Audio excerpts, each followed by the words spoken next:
शुक्लाम्बरधरं विष्णुं शशिवर्णं चतुर्भुजं प्रसन्नवदनं ध्यायेत् सर्वविघ्नोपशान्तयेत्। गुरुर्ब्रह्मा गुरुर्विष्णुः गुरुर्देवो महेश्वरः गुरुस्साक्षात् परब्रह्म तस्मै श्रीगुरवे नमः। व्यासाय विष्णुरूपाय व्यासरूपाय विष्णवे नमो वै ब्रह्मनिधये वासिष्ठाय नमो नमः। कूजन्तं राम रामेति मधुरं मधुराक्षरम् आरुह्य कविताशाखां वन्दे वाल्मीकिकोकिलं। श्रुतिस्मृतिपुराणानाम् आलयं करुणालयं नमामि भगवत्पादं शङ्करं लोकशङ्करं। शङ्करं शङ्कराचार्यं केशवं बादरायणं सूत्रभाष्यकृतौ वन्दे भगवन्तौ पुनः पुनः। ईश्वरो गुरुरात्मेति मूर्तिभेदविभागिने व्योमवत्व्याप्तदेहाय दक्षिणामूर्तये नमः। वागर्धाविव सम्पृक्तौ वागर्धप्रतिपत्तये जगतः पितरौ वन्दे पार्वतीपरमेश्वरौ। सूक्तिं समग्रयितुः स्वयमेव लक्ष्मीः श्रीरङ्गराजमहिषीमधुरैकटाक्षैः वैदग्ध्यवर्णकुणकुम्भनगौरवैर्यां कण्डूलकर्णकुहराः कवयोधयन्ति। शान्ताकारं भुजगशयनं पद्मनाभं सुरेशं विश्वाकारं गगनसदृशं मेघवर्णं शुभाङ्गं लक्ष्मीकान्तं कमलनयनं योगिहृद्यानगम्यं वन्दे विष्णुं भवभयहरं सर्वलोकैकनाथं। मनोजवं मरुततुल्यवेगं जितेन्द्रियं बुद्धिमतां वरिष्ठं वातात्मजं वनरयूथमुख्यं श्रीरामदूतं शिरसा नमामि। आपदामपहर्तारं दातारं सर्वसम्पदां लोकाभिरामं श्रीरामं भूयो भूयो नमाम्यहम्। श्रीरामचन्द्रं श्रितपारिजातं सीतामुखाम्बोरुहचिञ्चरीकः समस्तकल्याणगुणाभिरामः निरन्तरं मङ्गलमातनोतु। माणिक्यवीणामुपलालयन्तीं मदालसां मञ्जुलवद्विलासां महेन्द्रनीलद्युतिकोमलाङ्गीं मातङ्गकन्यां मनसा स्मरामि। हरिः ओम्। పరమేశ్వర స్వరూపమైన సభకి నమస్కారం. సభాపతిభ్యశ్చ ఓ నమో నమో అని రోజు రుద్రాధ్యాయంలో చదువుతుంటాం కదా. ఇక్కడ సభాపతి ఇద్దరు కూడా పరమేశ్వరుని యొక్క స్వరూపమే అంటుంది నమక చమకాలు. ఈ దేవాలయంలో పరమాత్మ నాతో కొంతకాలం క్రితం దేవీ భాగవతాన్ని, శివానందలహరిని, సుందరకాండని విజ్ఞాపన చేయించారు. చాలా అదృష్ట విశేషం. ఎందుచేత అంటే ఇక్కడ పరమాత్మని ప్రతిష్ఠ చేసేటప్పుడు అటువైపు ప్రాంగణంలో కూర్చుని సుందరకాండ ప్రవచనం చేసేటటువంటి భాగ్యాన్ని పరమాత్మ కల్పించారు. చాలా కాలం తర్వాత మళ్ళీ నేను ఈ ఆలయానికి వచ్చాను. ఇవాళ చూస్తే ఏదో కైలాస పర్వతం మీదకి వచ్చినట్లుగా ఉంది. అంటే నీకు ఇంతకు పూర్వం అనుభవం ఉందా అని అడక్కండి. అంటే శాస్త్రంలో చదివిన దాన్ని బట్టి కైలాస పర్వతం మీద ప్రమదగణ సహితుడైనటువంటి పరమశివుని యొక్క కొలువు కూటము ఎంత సౌందర్యవంతంగా ఆనందదాయకంగా ఉంటుందని వర్ణింపబడిందో అంత ఆనందదాయకంగా భక్త పరివేష్టితమై ఈ దేవాలయం శోభిల్లుతోంది. అందున ఇక్కడ నేను గమనించినటువంటి చాలా ఆశ్చర్యకరమైనటువంటి విషయం, పరమశివుని యొక్క తేజస్సు మూర్తీభవించి పరిఢవిల్లుతోంది. ఎందుచేత అంటే ఆయనే ఇక్కడ లింగాకృతిలో ఉన్నాడు, ఆయనే ఇక్కడ హనుమ యొక్క ఆకృతిలో ఉన్నారు. పరమశివావతారమే హనుమ. అందుకే హనుమ ఎక్కడ కాలు పెడితే అక్కడ శుభం, ఎక్కడ పరమశివుని యొక్క పూజ జరిగితే అక్కడ శుభం. శివ అంటేనే శుభం, శివ అంటే మంగళస్వరూపుడు. పరమశివుని యొక్క ఆజ్ఞ లేక మంగళం జరగదు. ఎక్కడ మంగళం జరగాలన్నా, ఎక్కడ గడపకి తోరణం కట్టాలన్నా అక్కడక్కడ పరమశివుని యొక్క అనుజ్ఞ పొందితే మాత్రమే మంగళం జరుగుతుంది. ఆ మంగళం ఎక్కడ నుంచి ఎక్కడ వరకు ఉంటుందంటే ఇంట్లో జరిగేటటువంటి సామాన్యమైన శుభకార్యము దగ్గర నుంచి మోక్ష సంపత్తిని పొందడం వరకు పరమశివుని యొక్క కటాక్షమే. అందుచేతనే పురాణములన్నీ పరిఢవిల్లడానికి కారణం పరమశివుని యొక్క అనుగ్రహం. శివానుగ్రహం లేకుండా ఎవరికి ఎటువంటి వారికి కూడా సంపూర్ణమైనటువంటి జ్ఞానం కలగదు. పోతనామాచ్యులంతటి వారు మహానుభావుడు భాగవతాన్ని ఆంధ్రీకరించాలంటే మొట్టమొదట అమ్మవారిని స్తోత్రం చేశారు. తమ ఇలవేల్పు కనుక అమ్మలగన్నయమ్మ ముగురమ్మల మూలపుటమ్మ చాలా పెద్దమ్మ సురారులమ్మ కడుపారడి బుచ్చినయమ్మ తన్ను లోనమ్మిన వేల్పుటమ్మల మనంబున ఉండిడియమ్మ దుర్గ మాయమ్మ కృపాబ్ధినిచ్చుట కవిత్వ మహత్వ పటుత్వ సంపదల్ అని చెప్పుకున్నారు. ఒక పద్యం చెప్పడం అంటే ఏదో ఎక్కడో కూర్చుని సంతోషంగా ఏదో రాయడం కాదు. ఇక్కడ నుంచి చెప్పారు పోతన గారు. ఇప్పటికీ ఆ పద్యం ఎక్కడుందో తెలుసా అండి మీకు? విజయవాడ పట్టణంలో ఇంద్రకీలాద్రి మీద వేయించేసినటువంటి కనకదుర్గ అమ్మవారి యొక్క రాజద్వారపు పైన గడప మీద ఈ పద్యం ఉంటుంది. పోతన గారు ఇప్పటికీ అక్కడ సజీవులై అమ్మవారి యొక్క చరణ మంజీర శబ్దములను ప్రతిరోజు వింటూనే ఉన్నారు. ఆనాడు చెప్పుకున్నారు ఆర్తితోటి. అమ్మవారు తీసుకెళ్లి ఆయన చెయ్యి పట్టుకెళ్లి పరమశివుడి చేతిలో పెట్టింది. వెంటనే ఒక మాట అన్నారు, వాలిన భక్తి మెచ్చత నవారిత తాండవకేళికి దయాశాలికి శూలికి శిఖరిజా ముఖపద్మ మయూఖ మాలికి మన్మథ గర్వ పర్వతోన్మూలికి నారదాది మునిముఖ్య మనస్సరసీరుహాళికిన్ అని చివర లికారం వేస్తూ ఆ లింగస్వరూపుడైనటువంటి పరమశివుని యొక్క అనుగ్రహము ప్రసరించనిదే జ్ఞానము కలగదు. ఒకవేళ జ్ఞానము కలిగిన ఆ జ్ఞానము కేవలము భక్తితో కూడినదై ఎటువంటి ప్రతిఫలాపేక్షను ఆశించనటువంటిదై కేవలము పరమేశ్వరుని యొక్క చరణారవింద సంసేవనములకు మాత్రమే వినియోగపడేటటువంటి భక్తితో కూడిన జ్ఞానముగా శాశ్వతత్వాన్ని పొందదు. పోతన గారు ఒక మాట చెప్పుకుంటారు, శ్రీకైవల్య పదంబు కోరుటకునై చింతించెదన్ లోకరక్షైకారంభకు భక్తపాలన కళా సంరంభకు దానవోద్రేక స్తంభకు కేళిలోల విలస దృగ్జాల సంభూత నానా కంజాత భవాంట కుంభకు. ఎంత గొప్ప మాటలో చూడండి. అంటే ఆ శివజ్ఞానం ఒకసారి కలిగిందా, పరమశివుని యొక్క అనుగ్రహం పొందాడా, ఎటువంటి మాటలు పడ్డాయో చూడండి ఆయన నోట్లోంచి. ఆయన ఎవరిని స్తోత్రం చేస్తున్నారట? నేను కృష్ణుడి గురించి చెప్తున్నాను అనలేదు పోతన గారు. దేని గురించి చెప్తున్నాను? నేను చెప్పుకున్నది శ్రీకైవల్య పదంబు చేరుటకునయి. నేను సత్కారం కోసం రాలేదు, నేను సన్మానాల కోసం రాలేదు, నేను బిరుదుల కోసం రాలేదు, మీరిచ్చే తాంబూలాల కోసం రాలేదు. నేను దీనికి చెప్పుకుంటున్నాను భాగవతాన్ని. శ్రీకైవల్య పదంబు చేరుటకునై పునరావృత్తి రహితమైనటువంటి శాశ్వత శివ సాయుధ్య స్థితికి అద్వైత సాంప్రదాయంలో కైవల్యం అని పేరు. అటువంటి శ్రీకైవల్య పదంబు చేరుటకునై చింతించదం లోకరక్షైకారంభకు. ఎవరినిట?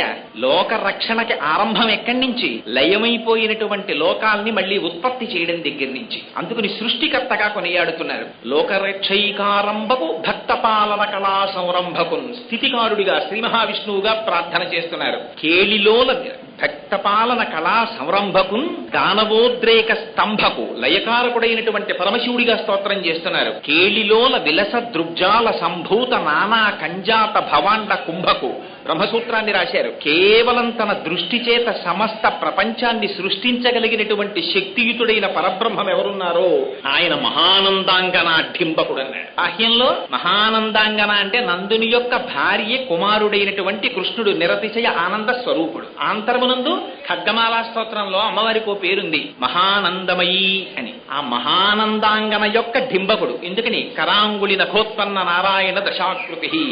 అమ్మవారి 10 వేళ్లల్లోంచి ఆ కరాగ్రములయించి 10 అవతారములు వచ్చాయి. అందుకని ఆ మహానందాంగన ఢింబకుండి నేను స్తోత్రం చేస్తున్నానన్నారు. అందుకని ఎంతటి వారికైనా సరే తమ జ్ఞానము పరిపూర్ణతని పొందాలంటే పరమశివుని యొక్క కటాక్షము ప్రసరించనిదే అది నిలబడదు. అదిగో అటువంటి శివుణ్ణి కేశవుణ్ణి అభేదంగా ఈ మాసంలో పూజ చేస్తారు. అందుకే కృత్తికా నక్షత్రం చంద్రుడితో కలిసేటటువంటి మాసానికి కార్తీక మాసం అని పేరు. అందున దక్షిణాయనం అంతా కూడా అనుష్ఠానంతో కూడుకుంటున్నటువంటిది. ఈ దక్షిణాయనం అంతా కూడా చెయ్యవలసినది ఏమిటంటే భగవంతుణ్ణి తెలుసుకోవడానికి, భగవంతుణ్ణి ఆరాధించడానికి పాంచభూతాత్మికమైనటువంటి శరీరముతో ఈ లోకములో తిరిగేటటువంటి అదృష్టాన్ని పరమేశ్వరుడు ప్రసాదించాడు కనుక కర్మేంద్రియములతో జ్ఞానేంద్రియములతో సంఘాతమైనటువంటి ఈ శరీరమును తిరిగి పరమేశ్వర కైంకర్యమునకు వెచ్చించడమే ఈ మాసంలో ప్రధానమైనటువంటి లక్షణం. అదిగో అటువంటి కార్తీక మాసంలో అసుర సంధ్య వేళలో, అందున ఈ అసుర సంధ్య వేళ పరమశివునికి అత్యంత ప్రీతిపాత్రమైనటువంటి సమయం. ఈ సమయంలో పరమాత్మ నాట్యం చేస్తారట. శివమూర్తి ఒక రకంగా ఉండదు, పరమశివుడు అనేక స్వరూపాలు. అసలు శివస్వరూపం ఎలా ఉంటుంది అన్నది చెప్పడం కూడా చాలా కష్టం. ఎందుకంటే శివుడికి ఒక మూర్తి కాదు, ఇలా ఉంటాడు అని చెప్పడం కుదరదు. ఒక్కొక్క మూర్తిగా ఉన్నప్పుడు ఒక్కొక్కటి చేత పట్టుకుంటాడు. ఒక్కొక్కసారి నిరాకారమైనటువంటి స్వరూపంతో లింగాకృతిలో ఉంటాడు. అక్కడ దేవాలయంలోకి వెళ్ళండి, ఏముంటుంది అక్కడ? ఒక శివలింగం ఉంటుంది. ఆ శివలింగం ఏమవుతుంది? లింగీయాత్. ఇది అనంతమైనటువంటి పరమాత్మకి గుర్తు. అక్కడ కరచరణాదులతో కూడిన మూర్తి ఉన్నాడా? ఉండడు. అందుకే లింగమును ఉపాసించడం అనేటటువంటిది ఉపాసనలో పైస్థాయితో కూడుకుంటున్నటువంటిది. అందుకే లింగోపాసన చేస్తే ఏం చేస్తారు? కేవలం అభిషేకం చేస్తారు. అభిషేకం చేస్తే ఏం చేస్తారు? నమక చమకాలు చెప్తారు. నమక చమకాలు చెప్తే ఏం చేస్తారు? దాని నిండా పరమాత్మ నువ్వు ఇలా ఉన్నావు, ఇలా ఉన్నావు, ఇలా ఉన్నావు, ఇలా ఉన్నావు అంటారు. అందులో ఎక్కడి నుంచి ఎక్కడి వరకు చెప్తారు? నమ పేన్యాయ చ శిఖత్యాయ చ నమ కపర్దినే చ వ్యుక్తకేశాయ చ నమ సహస్రాక్షాయ చ శతధన్వనే చ. ఇన్ని మాటలు ఒకసారి ఆ సిపివిష్ఠాయేచ అంటారు, ఒకసారి కపర్ది అంటారు, పెద్ద జటాజూటం ఉంది నీకంటారు, రకరకాల పేర్లతో పిలుస్తారు. ఇదంతా ఏంటి? జ్ఞాన సంబంధమైనటువంటి విశేషం. చేసే లింగానికి అభిషేకం చేస్తారు. అక్కడ కరచరణాదులతో కూడినటువంటి మూర్తి ఉంటాడా? ఉండడు. అలా లింగాకృతి దగ్గర నుంచి కరచరణాదులతో కూడినటువంటి మూర్తి వరకు పరమశివుని యొక్క స్వరూపం అనేక రకాలుగా ఉంటుంది. అసలు ఆ తత్వం తెలుసుకోవడంలో ఉంది జ్ఞానం అంతా. అందుకే శివుడని కేశవుడని భేదం చూపించకుండా అభేదంగా ఈ నెలలో సాలగ్రామానికి పూజ చేస్తారు. చేసి సాలగ్రామాన్ని దానం చేస్తారు. అదిగో అటువంటి పూజ ఎక్కడ జరుగుతోందో, అటువంటి ఉపాసన ఎక్కడ జరుగుతోందో అక్కడ జ్ఞానము ఒక పరిపూర్ణతని పొందడానికి దగ్గర పడుతున్నట్లు గుర్తు. అందుచేత ఈ కార్తీక మాసము పరమ పవిత్రం. అందున అసుర సంధ్య వేళ మరింత పరమ పవిత్రం. అందుచేత సంధ్యారంభ విజృంభితం శృతిశిరస్థానాంతరాధిష్ఠితం సప్రేమ భ్రమరాభిరామసకృచ్ఛద్వాసనాశోభితం భోగీంద్రాభరణం సమస్త సుమన పూజ్యం గుణావిష్కృతం సేవే శ్రీగిరిమల్లికార్జున మహాలింగం శివాలింగితం అంటారు శంకరాచార్యులు వారు. మహానుభావుడు ఎంత దర్శనం చేశారో కానీ ఆ శంకర భగవత్పాదులు మద్ది చెట్టు కల్లుకున్నటువంటి మల్లెతీగని చూసి పార్వతీదేవి చేత ఆలింగనము చేయబడినటువంటి పరమశివ స్వరూపాన్ని ఉపాసన చేశారు. ఆయన ఇప్పటికీ శ్రీశైల పర్వత శిఖరముల మీద ఒకసారి దిగుతారట సంధ్యానాట్యం చేసేటప్పుడు. అదిగో అటువంటి పరమశివానుగ్రహము లేనిదే ఏ రకమైన జ్ఞానమునకు సంపూర్తి ఉండదు. ఆ పరమశివుడికి శివ సహస్రంలో ఒక విచిత్రమైనటువంటి పేరు ఒకటి ఉంది. ఏమిటో తెలుసా అండి? ఆ పేరు పటవే నమః అని పిలుస్తారు. పటవే నమః అంటే ఇది ఇలా ఉండాలి అని జగత్తులో అందరూ ఏ సిద్ధాంతాన్ని నమ్ముతారో దాన్ని మార్చి మరొక రకముగా చేయగలిగినటువంటి సమర్థతని పరిపూర్ణముగా పొందినటువంటి వాడు. ఇది ఇలా ఉండాలి అని మీరు అనుకున్నారనుకోండి, ఇది సంభవము కాదు అని మీరు అనుకున్నారనుకోండి, అది అలా ఉండకుండా చెయ్యగలిగిన వాడు. ఓ కాళ్ళు లేనివాడు ఉన్నాడు, వాడికి కాళ్ళు ఇవ్వగలిగిన వాడు.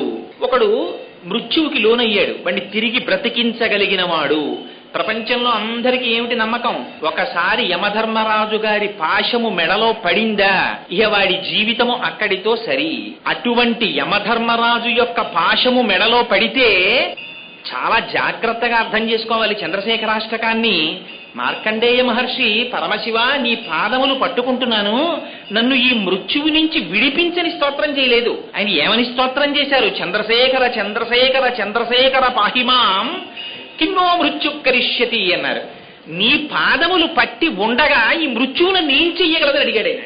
ఇది ఆయన యొక్క ధృతి. శివుడి పాదములు పట్టుకుని ఉండగా మృత్యువు నన్ను పట్టుకోవడమా అని అడిగారు. అడిగితే పరమశివుడు ఏం చేశారో తెలుసండి? అది పటవే నమః అంటే తన ఎడమకాలి పాదంతో యమధర్మరాజు గారి వక్షస్థలం మీద తన్నాడే. పొంగిపోయారు శంకర భగవత్పాదులు శివానంద లహరిలో. వక్షస్థానమంతకస్య కఠినాపస్మార సంవర్ధనం భూభృత్పర్యటనం నమత్సురశిర కోటీర సంఘర్షణం కర్మేదం మృదులస్య తావక పదద్వంద్వస్య గౌరీపతే మచ్చేతోమణిపాదుకా విహరణం శంభో సదాంగీకురు. స్వామి, ఆ రోజున యమధర్మరాజు యొక్క కఠినమైన వక్షస్థలాన్ని నీ ఎడమ పాదంతో తన్నినప్పుడు ఎంత సొక్కిపోయిందోనయ్యా పాదం. స్వామి, నా మనస్సు అనేటటువంటి మణిపాదుకుని తొడుక్కుని తిరగవా అని అడుగుతారు భక్తితోటి. అదిగో అటువంటి యమధర్మరాజుని తన్నినటువంటి వాడు శంకరుడంటే. ఎవ్వరూ ప్రపంచంలో ఇది చేస్తారని ఊహించలేనటువంటి పనిని చెయ్యగలిగిన వాడు పరమశివుడు. ఎందుచేత ఎంతటి వారైనా సరే మన్మధుని యొక్క బాణము పడితే లొంగిపోవలసింది. అట్లాంటిది మన్మధుణ్ణి తన మూడివ కంటి మంట చేత కాల్చిన వాడు పరమశివుడు. యమధర్మరాజు యొక్క వక్షస్థలమునందు ఎడమకాలి పాదంతో తన్నినవాడు పరమశివుడు. ఎవ్వరూ ప్రపంచంలో పట్టడం వీలు కాదు. ఆకాశంలోంచి కిందకి గంగ పడుతోందంటే తన జటాజూటాన్ని విప్పి నిలబడి గంగని ధరించినటువంటి వాడు పరమశివుడు. ఉపమన్యుడికి అమృత సముద్రాన్ని సృష్టించి ఇచ్చినవాడు పరమశివుడు. 1000 దివ్య సంవత్సరములు పార్వతీదేవితో కేళి విలాసాన్ని నడిపినటువంటి వాడు పరమశివుడు. ఆయన ఇది చేస్తాడని లేదు, ఇది చెయ్యడని లేదు. ఆయన్ని జ్ఞానం చేత తెలుసుకోవడం కుదరదు, భక్తి చేత లొంగిపోకపోవడం అన్నది ఉండదు. శంకర భగవత్పాదులు పొంగిపోతారు శివానందలో. ఇంతటి పరమశివుడు తెలుసుకుందామంటే తెలియబడనటువంటి వాడు. మీరు అభిషేకం చేస్తే హడిలిపోతారు. మొట్టమొదటే ఉభయతర నమస్కారంతో మొదలవుతుంది. నమస్తే రుద్రమన్యవ ఉతోత ఇషవే నమః. స్వామి, నీకు కోపానికో నమస్కారం. ఏమిటి స్వామి ఇవాళ బాణాలు పట్టుకున్నావు, ఆ ములుకులు ఇలా కిందకి పెట్టేసేయి, పిల్లలం ఏమిటి మా మీద బాణాలు పట్టుకున్నావు అని ఉభయతర నమస్కారంతో ప్రారంభిస్తారు రుద్రాన్ని. అలాంటిది అటువంటి పరమశివుణ్ణి తెలుసుకోవడమే. అటువంటి వాడు ఒక్క మారేడు దళానికి లొంగిపోతాడు. ఒక్క పువ్వు తీసుకెళ్లి అక్కడ పెడితే చాలు లొంగిపోతాడు. ఆయన దగ్గరికి వెళ్ళి అసలు ఏమీ ఇవ్వక్కర్లేదు, మనం ఏమి ఇవ్వగలం, ఏమి ఇవ్వలేము పరమశివుడికి. ఒక్కసారి భక్తితో ప్రణమిల్లితే చాలు పొంగిపోతాడు. ఆయన ఏమి ఇవ్వలేడు, ఏమైనా ఇవ్వగలడు ఆయన. అంతటి పరమాత్మ కనుకనే శంకరులు అంటారు, మార్గావర్తిత పాదుకా పశుపతే రంగస్య కూర్చాయతే గండూషాంబు నిషేచనం పురదిపోర్ దివ్యాభిషేకాయతే కించిత్ భక్షిత మాంసశేష కబలం నవ్యోపహారాయతే భక్తి కిం నకరోత్యహో వనచరో భక్త్యావతంసాయకే. స్వామి, ఆనాడు తిన్నడు ఏమి తెలుసని, ఏమి జ్ఞానం ఉందని, ఏమి శాస్త్రం చదువుకున్నాడు, ఏ వేదం చదువుకున్నాడు, వచ్చి నోట్లో నీళ్లు తెచ్చుకొచ్చి ఉమిస్తే దాన్ని అభిషేకంగా స్వీకరించావు కదా తండ్రి అంటారు. అంతటి శక్తి కలిగినటువంటి వాడు పరమశివుడు అంటే. అటువంటి శివారాధనం ఎక్కడ జరుగుతుందో, అటువంటి శివుణ్ణి ఎక్కడ పిలుస్తారో, అందుకే కలియుగంలో మహేశ్వరార్చన చాలా గొప్పది. ఎక్కడ శివ అన్న 2 అక్షరములు దొల్లుతుంటాయో అక్కడక్కడికి యమధర్మరాజు యొక్క భటులు కూడా ప్రవేశించలేరు. అంతటి మహానుభావుడు పరమశివుడంటే. ఆయన చేసినటువంటి మహోత్కృష్టమైనటువంటి లీల ఆ గంగమ్మ తల్లిని తన శిరస్సునందు ధరించడం. అందుకే ఆయనకి గంగాధర, గంగాధరుడు అని ఒక నామం. శంకరుడు చేసినటువంటి లీలలు అతిమానుషమైనటువంటి చేష్టితములు. అది ఎవ్వరూ ఊహించలేరు, చెయ్యలేరు. అదిగో ఆ గంగ ఎంత చిత్రమైనదంటే, ఇప్పటికీ మనకి సంప్రదాయంలో ఒక రహస్యం ఉంది. మీరు పూజ చెయ్యాలి అని కూర్చున్నారనుకోండి, మీరు తెచ్చుకున్నటువంటి లౌకికమైనటువంటి జలముల చేత మీరు ఏ పూజ చెయ్యడానికి పనికిరాదు. అందుకని ఏం చేస్తారు, అక్కడ ఒక కలశపాత్రని పెట్టి అందులోకి గంగే చ యమునే చైవ గోదావరి సరస్వతి నర్మదే సింధు కావేర్యౌ జలేస్మిన్ సన్నిధిం కురు అని అడుగుతారు. అందులో మొట్టమొదట గంగానది పేరు చెప్తారు. అమ్మా, నువ్వు వచ్చి నీళ్లలో ప్రవేశించమ్మా అని ఒక పువ్వు పట్టుకుని తిప్పుతారు.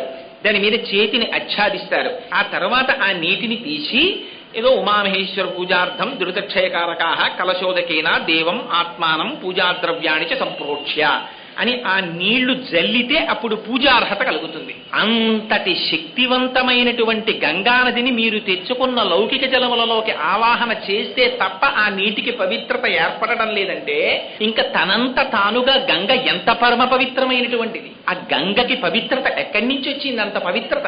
ఆ గంగని పరమశివుడు ఎందుకు ధరించవలసి వచ్చింది? ఆయనకి గంగాధర అన్న నామం ఎందుకు వచ్చింది? ఇవాళ ఈ గంగావతరణం అనేటటువంటి సన్నివేశాన్ని చెప్పించాలనేటటువంటి ప్రచోదనం వెనకాతల ఉన్నవాడు కూడా పరమశివుడు. ఎందుచేత నేను ఈ మాట అంటున్నానో తెలుసా అండి? ఏ మాట తగినంత ఆధారము లేకుండా నిష్కారణంగా నేను చెప్పను. మహాభారతంలో అనుశాసనిక పర్వంలో ఒక మాట ఉంది. గంగ అంటే ఏమిటండి అని అడగాలన్నా, గంగావతరణము యొక్క కథ వినాలన్నా, గంగావతరణము చెప్పాలన్నా, గంగను చూడాలన్నా, గంగలో మునక వెయ్యాలన్నా, గంగని త్రాగాలన్నా, ఈ 6 పనులు చెయ్యడానికి పరమశివుని యొక్క అనుగ్రహము కుదిరితే తప్ప వాడు చెయ్యలేడు. ఎందుకని? గంగావతరణము యొక్క కథ విన్నంత మాత్రము చేత కొన్ని 100 జన్మముల క్రింద చేసినటువంటి పాపముల యొక్క సంచితము భస్మమైపోతుందని చెప్పారు. అంత పరమ పవిత్రం. శ్రీమద్ రామాయణం బాలకాండలో వాల్మీకి మహర్షి చెప్పుకున్నారు గంగావతరణ ఘట్టాన్ని. నిష్కారణంగా చెప్తారా? దాని వెనకాతల ఎంత పవిత్రత లేకపోతే ఈ కథ చెప్పారు. రాముడు 1కి 10 మార్లు అడిగి చెప్పించుకున్నాడు విశ్వామిత్రుడి చేత. విశ్వామిత్రుడు ముందు సంక్షిప్తంగా చెప్పాడు గంగావతరణాన్ని, ఒప్పుకోలేదు రామచంద్రమూర్తి. నాకు ఇంకా వినాలనుంది గురుదేవా, రిపథగగా అసలు ఆ గంగ ఎందుకు అవతరించింది నాకు చెప్పవలసింది అని గురువు యొక్క పాదములు పట్టి ప్రార్థిస్తే, తన శిష్యుని యొక్క దైన్యమును చూసి ఉండలేక, ఆయన యొక్క ఆర్తిని చూసి చెప్పకుండా ఉండలేక, నిండిపోయినటువంటి బింది అంచుల నుండి నీరు కారిపోయినట్లు తాను అనుభవించినటువంటి భగవంతుని యొక్క వాత్సల్యాన్ని, గుణాన్ని తనలో దాచుకోలేక విశ్వామిత్రుడి యొక్క నోటి నుండి వాక్కులై ప్రవహిస్తే వచ్చినటువంటి కథ గంగావతరణం. అంత పరమ పవిత్రమైనటువంటి గంగావతరణం గురించి ఒక మాట చెప్తారు. ఏమా మాట? భజగోవింద స్తోత్రంలో ఆనందగిరి ఒక శ్లోకం చెప్తారు. భగవద్గీత కించితి ధీత గంగాజలలవ కణికాపీత సకృతపేన మురారి సమర్చ క్రియతే తస్య యమేన నచర్చ. యమధర్మరాజుతో చర్చ ఉండదుట. ఏమిటండి యమధర్మరాజుతో చర్చ చేయడం? ఎప్పుడైనా పిలిచామా డిస్కషన్స్ కి అంటే? ఉంటుంది చర్చ. ఎప్పుడు ఉంటుంది? చిట్ట చివరి కాలంలో ప్రాణోత్క్రమణం అయిపోతున్నప్పుడు ఆయన ప్రతినిధులుగా ఆయన భటులు వస్తారు, వచ్చి పాశములు వేసి లాగుతూ ఉంటారు. బ్రతికియున్నన్నాళ్ళు నీ భజన తప్పను కాని మరణకాలమునందు మరతునేము ఆవేళ యమదూతలాగ్రహంబున వచ్చి ప్రాణముల్ పెకలించి పట్టునప్పుడు కపవాత పైత్యముల్ కప్పగా శ్రమచేత కంపముద్భవమంది కష్టపడుచు నారాయణాయంచు నా జింహతో నిన్ను పిలుతునో శ్రమచేత పిలువలేను నాటికిపుడి నీనామస్మరణ చేతు చివినిడవయ్య భూషణ వికాస శ్రీధర్మపుర నివాస దుష్ట సంహార నరసింహ దురిత దూరా అంటారు. ఆ పాశాలు వేసి లాగేస్తుంటే కపవాత పైత్యములు ప్రకోపించేస్తే ఆ ప్రాణవాయువు వ్యానం దొరకకుండా అటు ఇటు పరిగెడుతుంటే భయంకరమైన రూపాలతో భటులు లాగేస్తుంటే నా వాళ్ళున్నారు నేను రానని జీవుడు ఏడుస్తుంటే ఆనాడు చర్చ అవుతుంది. అంత బాధ అక్కర్లేదుట. అసలు యమధర్మరాజు గారు దగ్గరికి రావలసిన అవసరం ఉండదట.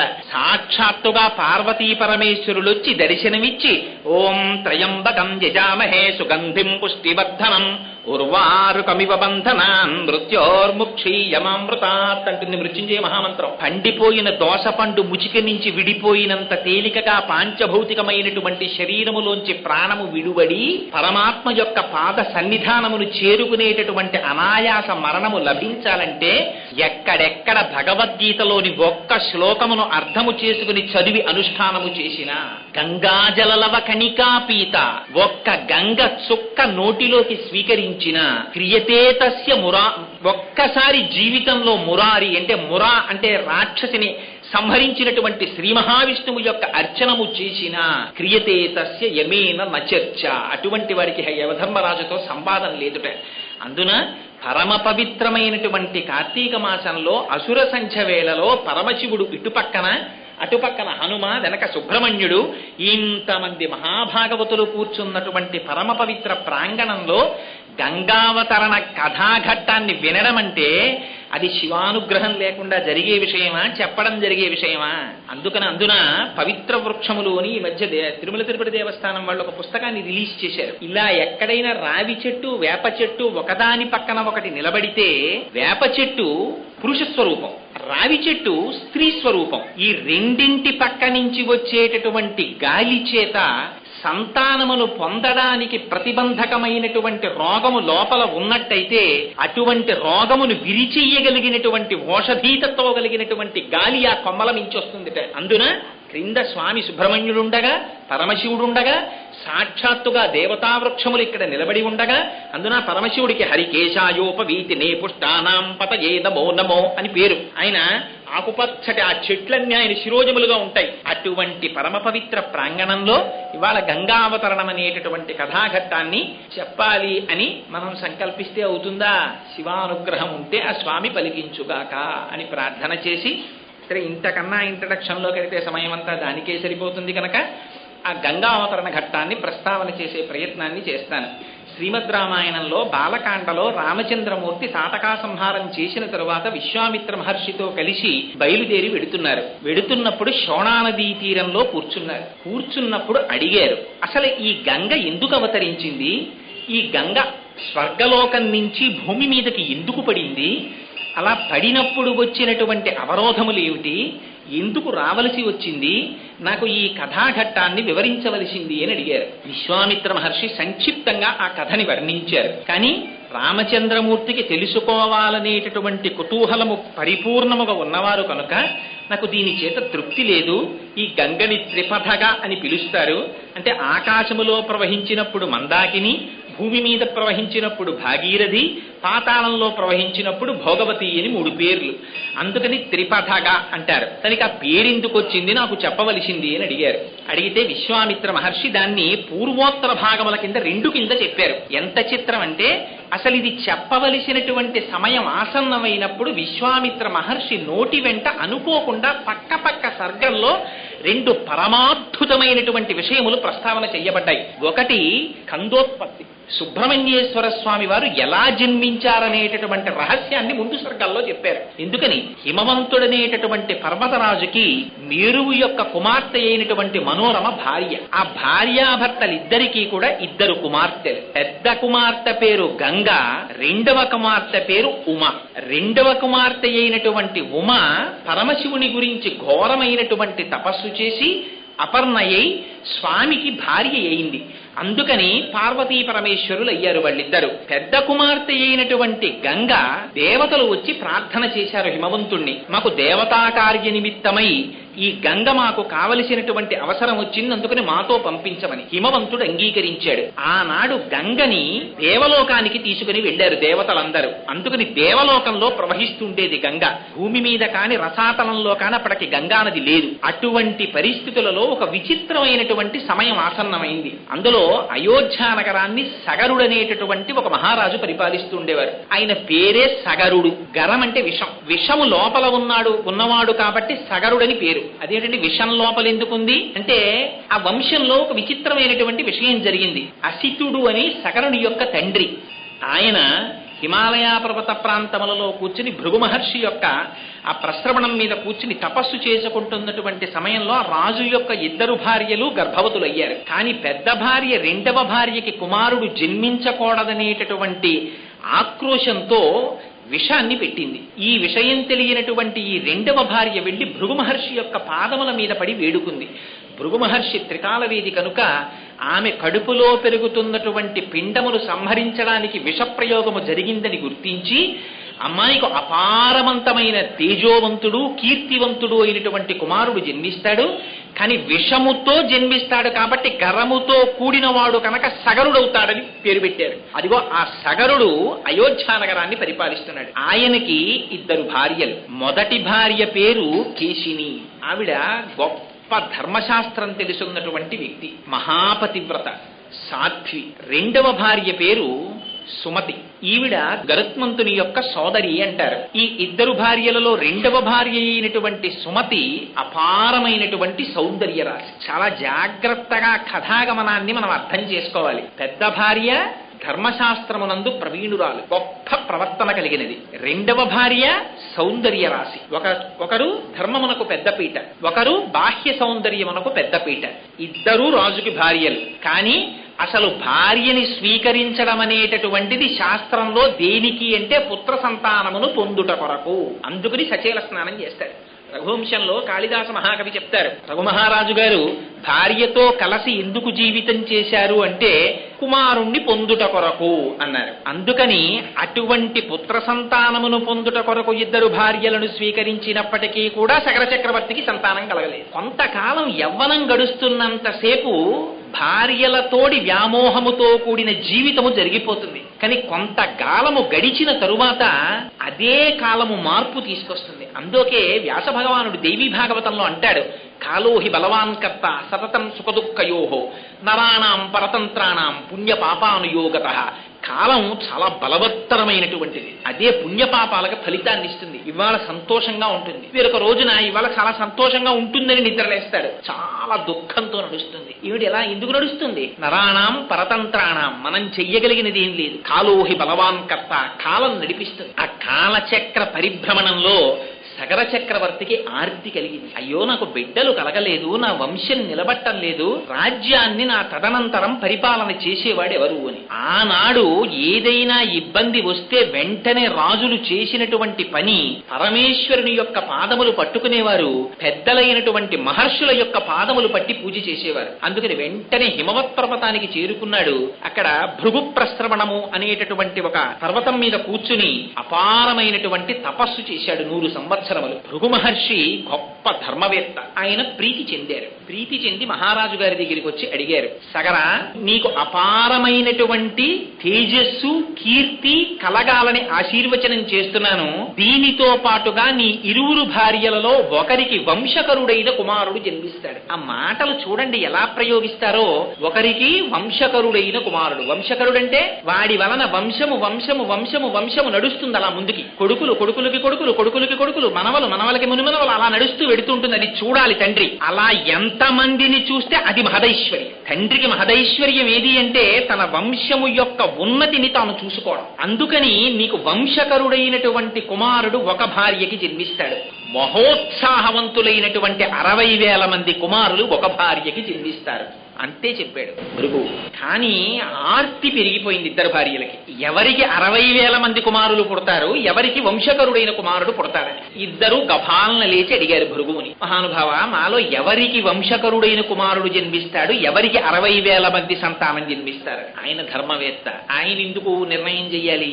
ఆయన అన్నారు మీలో ఎవరు ఏది కోరుకుంటే అలా జన్మిస్తారన్నారు. అందుకని పెద్ద భార్య ధర్మము తెలిసినదన్నారు, రెండవ భార్య సౌందర్యవతి అన్నారు. చూడండి ఎక్కడెక్కడ ఏ మాట ఎలా పెట్టాలో, పేరెలా పెట్టాలో కూడా మనకి నేర్పుతారు మహర్షులు. కోసలరాజు కూతురు కాబట్టి కౌసల్య, కేకయ్య రాజు కూతురు కాబట్టి కైకేయి దశరథ మహారాజు గారికి. మరి సుమిత్రకి తండ్రి లేడా? ఉన్నారు కదా రాజుగారు, ఆయన తండ్రి పేరు ఎందుకు పెట్టరు? ఆవిడ తండ్రి పేరు పెట్టారు. మిత్రుడు అని అందరినీ పిలవకూడదు. ఏమండి వీరు మా మిత్రులండి అనకూడదు, ఎవరిని పడితే వారిని. వీరు మా స్నేహితులండి అని చెప్పాలి. మిత్రుడు అని చాలా తక్కువ మందినే చెప్పాలి. ఎవరు మిత్రుడు? మితము నుండి ఋతమునకు ఎవరు తీసుకుని వెడతారో, మనతో పాటే తిరుగుతూ, మనతో పాటు ఉంటూ, మనతో పాటుగా సహజీవనము చేస్తూ, ఇది జీవితము కాదని పరమేశ్వరుని యొక్క పాదములు పొందడమే మానవ జీవితమునకు చేయమని తన నడువడి చేత మనకి నేర్పుతూ, తన మాటల చేత మనకి ఎవరు తీర్చిదిద్దుతారో వాడు మాత్రమే మిత్రుడు, మిగిలిన వాళ్ళు స్నేహితులు అంతే. శాస్త్రం శాసనాత్ శంసనాత్ ఇది శాస్త్రం, దానికేం భయం లేదు, ఉన్నదున్నట్టు కుండ బద్దలు కొట్టినట్టు చెప్పేస్తుంది. అందుకని అటువంటి మిత్రధర్మాన్ని నిర్వర్తించినది కనుక దశరథ మహారాజు గారికి సుమిత్ర ఆవిడ. అందుకే ఎప్పుడెప్పుడు ధర్మం అవసరమో అప్పుడప్పుడు సుమిత్ర మాట్లాడుతుంది రామాయణంలో. రామాయణంలో సుమిత్ర మాట్లాడింది అంటే మీరు ఆ శ్లోకాన్ని మళ్ళీ ఓసారి చదవాలని గుర్తు. ఆ పేర్లు పెట్టడంలో అలా పెట్టేవారు పూర్వం. అందుకని పెద్ద భార్యని భృగువుని అడిగింది ఆవిడ. ఏమని? స్వామి మునేస్తు వచనం శ్రుత్వా కేశినీ రఘునందన పుత్రం వంశకరం రామ జగ్రాహం నృపసన్నిధౌ అన్నారు రామాయణంలో. ఆవిడ భృగువుని ప్రార్థన చేసిందిట, నాకు వంశకరుడైనటువంటి కుమారుడు కావాలి అని అడిగింది. ఎందుకొస్తుంది భార్య భర్త చెయ్యి పట్టి? ఆయన యొక్క వంశమును ఉద్ధరించుట కొరకు. ఇవాళ రేపు తెలిసి తెలియనటువంటి అగత్యంతో కూడిన మాటలు చాలా మంది నోటి వెంట వస్తాయి. రామాయణం ఇతర పురాణాలు ఎర్రశిరాతో అండర్లైన్ చేసి చెప్పే ఇలాంటి తప్పుడు మాటలు మాట్లాడకూడదని. పెళ్లి జరుగుతుంటుంది, ఎవరైనా పెద్దవాళ్లు కొత్తగా పెళ్లైన వధూవరులు వచ్చి నమస్కారం చేస్తే అక్షతలు వేసి శీఘ్రమేవ సుపుత్రాప్రాప్తిరస్తు అన్నారనుకోండి, ఆ కన్యాదాత గారి తండ్రి శకున పక్షిలా అక్కడే ఉండో మాట అంటాడు. ఇప్పుడే పిల్లలు ఎందుకండి, వాళ్ళని సంతోషంగా గడపనివ్వండి అంటాడు. ఆ తరువాత అదే తండ్రి వచ్చి కనపడ్డ ప్రతివాడి కాళ్ళు పట్టుకుంటాడు. ఏం చేస్తే మా అమ్మాయికి పిల్లలు పుడతారండి, ఏం చేస్తే మా అబ్బాయికి పిల్లలు పుడతారండి అని. అనకూడని మాట నోటి వెంట రాకూడదు. ఏ మాట ఎందుకో తెలుసుకుని బ్రతకాలి. స్త్రీ పురుషుని యొక్క జీవితంలో ప్రవేశించేది దేని కొరకు? వంశాన్ని మార్చుకుని, ఇంటి పేరు మార్చుకుని, గోత్రాన్ని మార్చుకుని, వేరొక పురుషుడి చెయ్యి పట్టుకుని ఆ ఇంటికి ఎందుకు ఎడుతోంది? ఆ వంశాన్ని ఉద్ధరించుట కొరకు. అది ఆశీర్వచనం. అందుకే పెద్దలైన వారు లేచి వచ్చి విరగనటువంటి నడుము కలిగిన అక్షతలు చేతపట్టి ఆశీర్వచనం చేస్తున్నప్పుడు శ్రద్ధాభక్తులతో ఔదల తాల్చి అంగీకరించాలి. చేత కాకపోతే మౌనంగా ఉండాలి. లేనిపోని మాటలు మధ్యలో మాట్లాడకూడదు. అందుకని ఆవిడ ధర్మం తెలిసున్నది కనుక అడిగింది, నాకు పుత్రం వంశకరం రామ జగ్రాహం నృపసన్నిధౌ, నాకు వంశకరుడైన కుమారుడు కావాలని అడిగింది, భర్త గారి కీర్తి నిలబెట్టడానికి. రెండవ భార్య అయినటువంటి సుమతి భృగు మహర్షిని ప్రార్థన చేసింది, నాకు షష్ఠి పుత్ర సహస్రాణి. ఎటువంటి పుత్రులు కావాలి? 60,000 మంది పిల్లలు కావాలి నాకు. వాళ్ళు ఎటువంటి వాళ్ళు? మహోత్సాహం కీర్తిమతో జగ్రాహ సుమతి సుతాం. 60,000 మంది మహా ఉత్సాహవంతులైనటువంటి కొడుకులు కావాలని. ఇవన్నీ నేను ఇంకా లోపలికి వ్యాఖ్యానం చేస్తే కొందరి మనస్సులు బాధపడతాయి. అందుకని నేను చెప్పట్లేదు కానండి, కొంచెం జాగ్రత్తగా అర్థం చేసుకోవాలి ఆ శ్లోకాన్ని. మహోత్సాహులైన పిల్లలు 60,000 మంది కావాలి. అలాగేనన్నారు మహర్షి. విడతీశారు. సంతానం అంటే ఎలా ఉంటుందో చూపించారు. ఇంటికి వెళ్ళిపోయారు రాజ్యానికి. చాలా సంతోషంగా ఉన్నాడు సగరుడు. భార్యలిద్దరూ గర్భాన్ని దాల్చారు. పెద్ద భార్య అయినటువంటి కేశినికి ఒక కుమారుడు జన్మించాడు. ఆయనని అసమంజసుడు అని పేరెట్టారు. ఆ పేరు చూడండి, అసమంజసంగా ఉందండి మీరు చెప్పింది అంటాం. ఆయన పేరు అసమంజసుడు. రెండవ భార్య అయినటువంటి సుమతికి ఒక మాంసఖండం పుట్టింది. దాంట్లో 60,000 మంది చిన్న చిన్న పిల్లలు వచ్చారు. అందులోంచి ఋషి వాక్యం ఎక్కడికి పోతుంది? దీక్ష తీసుకున్నవాడు, నిత్య తపస్వి, ఎల్లకాలముల యందు మంత్రార్థమును లోపల తిప్పుతూ ఉండేటటువంటి స్వభావం ఉన్నవాడు, త్రికాల సంధ్యావేది, వేదం చదువుకున్నవాడు, నిరంతరం వేదాన్ని పలుకుతూ ఉండేవాడు. అటువంటి వారి నోటి వెంటొచ్చినటువంటి మాట సత్యం అవుతుంది. వాళ్ళు సత్యం చెప్పడం కాదు, వాళ్ళు చెప్పినది సత్యం అవుతుంది. శంకరభగవత్పాదుల సౌందర్యలహరిలో జపో జల్పశిల్పం సకలమపి ముద్రా విరచన అని వర్ణిస్తారు ఆ శ్లోకంలో. అందుచేత మహర్షి చెప్పారు, అదే జరిగింది. 60,000 మంది పిల్లలు ఒక మాంసఖండంలోంచి వచ్చారు. వాళ్ళు మరీ చిన్నవాళ్ళు, ఎలా బ్రతుకుతారని ఇప్పుడు మనం అంటున్నామే, ఏదో పిల్లలందరినీ తీసుకెళ్లారండి ప్రిమిచ్యూర్డ్ బర్త్, అందుకని ఏదో ఆ గదిలో పెట్టారు పెంచారని మనం అంటామే. ఆ ప్రక్రియ అంతా రామాయణంలో చెప్పారు. ఈ 60,000 మంది పిల్లల్ని తీసుకెళ్లి నీతి భాండములలో పెట్టారు. పెట్టి ఆ పిల్లల్ని పెంచారు దాదులు. పెంచితే 60,000 మంది పెద్దవాళ్ళు అయ్యారు. ఇటు అసమంజసుడు పెద్దవాడయ్యాడు. ఈ 60,000 మంది పిల్లలు మహోత్సాహులయ్యారు. వాళ్ళకి ఏమిటి? అన్నింటికీ ఉత్సాహమే. ఇది చెయ్యడమా చేయకపోవడమా వివేకం కాదు. ఇలా అనేటప్పటికీ ఉత్సాహం అంతే, చేసేయడమే. ప్రతిదానికి ఉద్రేకమే, అటువంటి స్వభావం. దాంతో వీళ్ళు మహోత్సాహం కీర్తిమతో జగ్రాహ సుమతి సుతాం, అటువంటి పిల్లలు పుట్టారు. అందుకని ఇటుపక్క అసమంజసుడు పెద్దవాడయ్యాడు. పేరే అసమంజసుడు కదండి, ఆయనకి యోగ దృష్టి ఉంది. తర్వాత చెప్తారు రామాయణంలో దాన్ని. ఆ అసమంజసుడికి ఒక విచిత్రమైన లక్షణం ఉండేది. పిల్లలందరినీ పిలిచేవాడు రాజ్యంలో ఉన్న వాళ్ళని. పురే రండిరా, మనందరం సరయూ నది ఒడ్డుకెళ్లి ఆడుకుందాం అనేవాడు. ఆ పిల్లలందరూ పాపం ఈ అసమంజసుడి వెనకాతల వెళ్లేవారు. వెడితే ఈ పిల్లలందరినీ ఆ నదిలో తోసేసి వాళ్ళ మీదకెక్కి తొక్కి చంపేసేవాడు. వాళ్ళు ఊపిరాడక చచ్చిపోయేవారు. సంతోషపడిపోయి ఇంటికి వచ్చేసేవాడు. ఇది చూశారు చాలా కాలం ప్రజలు. వెళ్లి రాజుగారికి చెప్పారు, అయ్యా మీ కుమారుడు చేసినటువంటి అకృత్యము వలన మా పిల్లలెందరో సరయూ నదిలో మరణిస్తున్నారు. ఇది శగర చక్రవర్తి అంటే. లేకపోతే మహర్షుల చేత చెప్పబడవు ఆ చరిత్రలు. ఇతరులకి ఎటువంటి శిక్షో తన కుమారుడికి అటువంటి శిక్ష. అట్లా రాజ్యములో ఉండేటటువంటి ప్రజలకి ఉపద్రవాన్ని తీసుకొస్తూ ప్రవర్తిస్తున్నాడు కనుక ఏవం పాప సమాచార సజ్జన ప్రతిపాదక పౌరాణామహితో ముక్తో పుత్రో నిర్వాసిత పురాన్ అన్నారు. వెంటనే రాజ్య బహిష్కారం విధించాడు సగరుడు. నువ్వు రాజ్యంలోంచి వెళ్ళిపో అరణ్యాలకన్నాడు. వెళ్ళిపోయాడు అసమంజసుడు. ఆయనకొక కుమారుడు ఉన్నాడు, వంశకరుణ్ణి కదండి కోరుకుంది మరి, అందుకని అంశుమంతుడు. ఆ అసమంజసుని యొక్క కుమారుడి పేరు అంశుమంతుడు. ఆ అంశుమంతుడు మాత్రం సగర చక్రవర్తి దగ్గర ఉండిపోయాడు. అసమంజసుడు అరణ్యములకు వెళ్ళిపోయాడు. చాలా కాలం అయిపోయింది, పెద్దవాడైపోయాడు సగర చక్రవర్తి. ఆయనకి అశ్వమేధ యాగం చెయ్యాలనిపించింది. ఏదైనా చెయ్యాలి అని అనిపించగానే ఎక్కడ పడితే అక్కడ చేసేయకూడదు. అందుకే మనకి శాస్త్రం జాగ్రత్తగా చెప్తుంది. వాడు చేసేది పొద్దున్నే పూజ కూర్చుంటాడు, వాడింట్లోనేగా రోజు చేస్తున్నది కాదు, ఏంటి కుదరదు. అపవిత్ర పవిత్రో వా సర్వావస్థ అంగతోపి వా యస్మరేత్ పుండరీకాక్షం సబాహ్యాభ్యంతర శుచి. నీళ్లు తీసి చల్లుకోవాల్సిందే. అయ్యా లోపల బయట అంతా శుచియగుగాక. అదేంటండి మా ఆవిడ తుడిచింది కదా గది, కుదరదు. అశౌచం ఉంది, దాన్ని నువ్వు మంత్రంతో మాత్రమే విరవగలవు.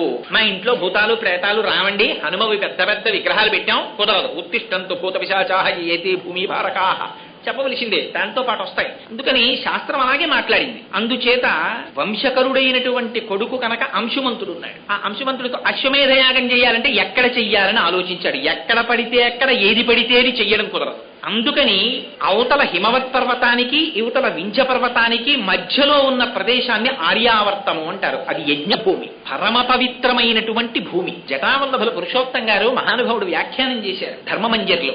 నిజంగా అసలు భారతదేశంలో ఇటువంటి యజ్ఞభూమిలో పుట్టడమే మన అదృష్టం అన్నారు. అందుకని ఇది యజ్ఞభూమి కనుక సగర చక్రవర్తి ఆ ఆర్యావర్తంలో అశ్వమేధ యాగం చెయ్యాలని తలపెట్టాడు. దీక్షితుడై రాజు కూర్చున్నాడు. గుర్రాన్ని విడిచిపెట్టారు. దానికి 60,000 మంది కుమారులు సగరుల్ని పిలిచాడు సగర చక్రవర్తి. మీరు 60,000 మంది ఉన్నారు, మీరందరూ కలిసి ఒక పని చెయ్యండి. ఇంద్రుడు ఎక్కడో దాచుంటాడు భూమి మీద.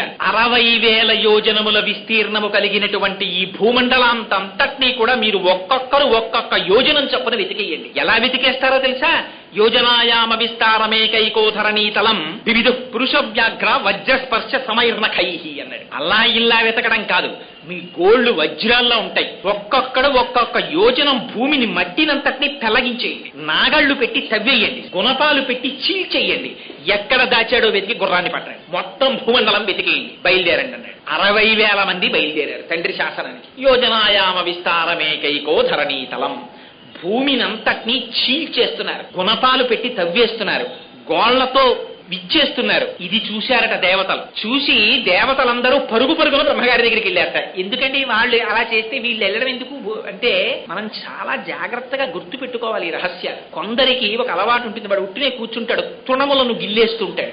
ఇలా కూర్చుంటాడు, అక్కడే ఉన్న గడ్డి పరకల్ని తుప్పేస్తూ ఉంటాడు. ఒక్కొక్కడు మాట్లాడుతుంటాడు, అక్కడ ఉన్న కొమ్మ వంచి ఆకు తుంపేస్తాడు, ఒకడు మొగ్గ తుంపేస్తాడు. దానికి ఏమీ శాస్త్రంలో నిషిద్ధం, అనవసరంగా ఏదీ చేయకూడదు. 60,000 మంది 60,000 యోజనముల భూమిని నిష్కారణంగా దున్నేసి తీసేస్తున్నారు భూమిని. అందుకని వెళ్ళారు వాళ్ళు. భూమి యొక్క స్థితి మారిపోతోంది. ఎంతమంది వెళ్ళారట? 12 మంది ఆదిత్యులు వెళ్ళారు, ఏకాదశ రుద్రులు వెళ్ళారు. 12, 11, 23 23 దాంతో పాటుగా అష్ట వసువులు వెళ్ళారు. 23, 8, 31 2 అశ్వినీ దేవతలు వెళ్ళారు. 33 ఆ 33 కోట్ల దేవతలు. అంటే మొత్తం దేవతాగణాలన్నీ వెళ్ళాయి. ఇది మనం చాలా జాగ్రత్తగా జ్ఞాపకం పెట్టుకోవలసిన మాట. ఎందుకంటే ఇంతలా రాయడం అసలు అంటే పోతన గారు భాగవతంలో మాట అంటారు, పరహితము చేయునెవ్వడు పరమహితుండగును భూత పంచకమునకొన్ పరహితమే పరమధర్మము పరహితునకు నెదురు లేదు పర్వేందుముఖి.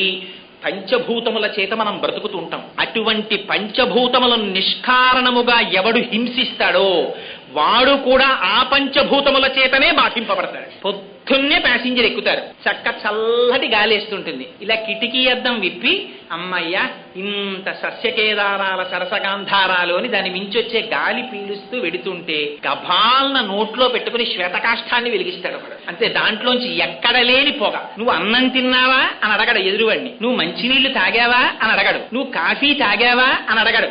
ఇక్కడ మాత్రం పంక్తి లోపం ఉండదు, పెట్టె తీసి చేతి ముందెడతాడు. వాడు కూడా నియమభేదం లేకుండా గబగబా వాడు కాలుస్తాడు. కానీ నీ వెనక కూర్చున్నవాడి పరిస్థితి, పసిపిల్లలున్నారు, తల్లులున్నారు, ఆడవాళ్లున్నారు, పొద్దున్నే కడుపులో తిప్పితే బాధపడేవాడు ఉన్నాడు.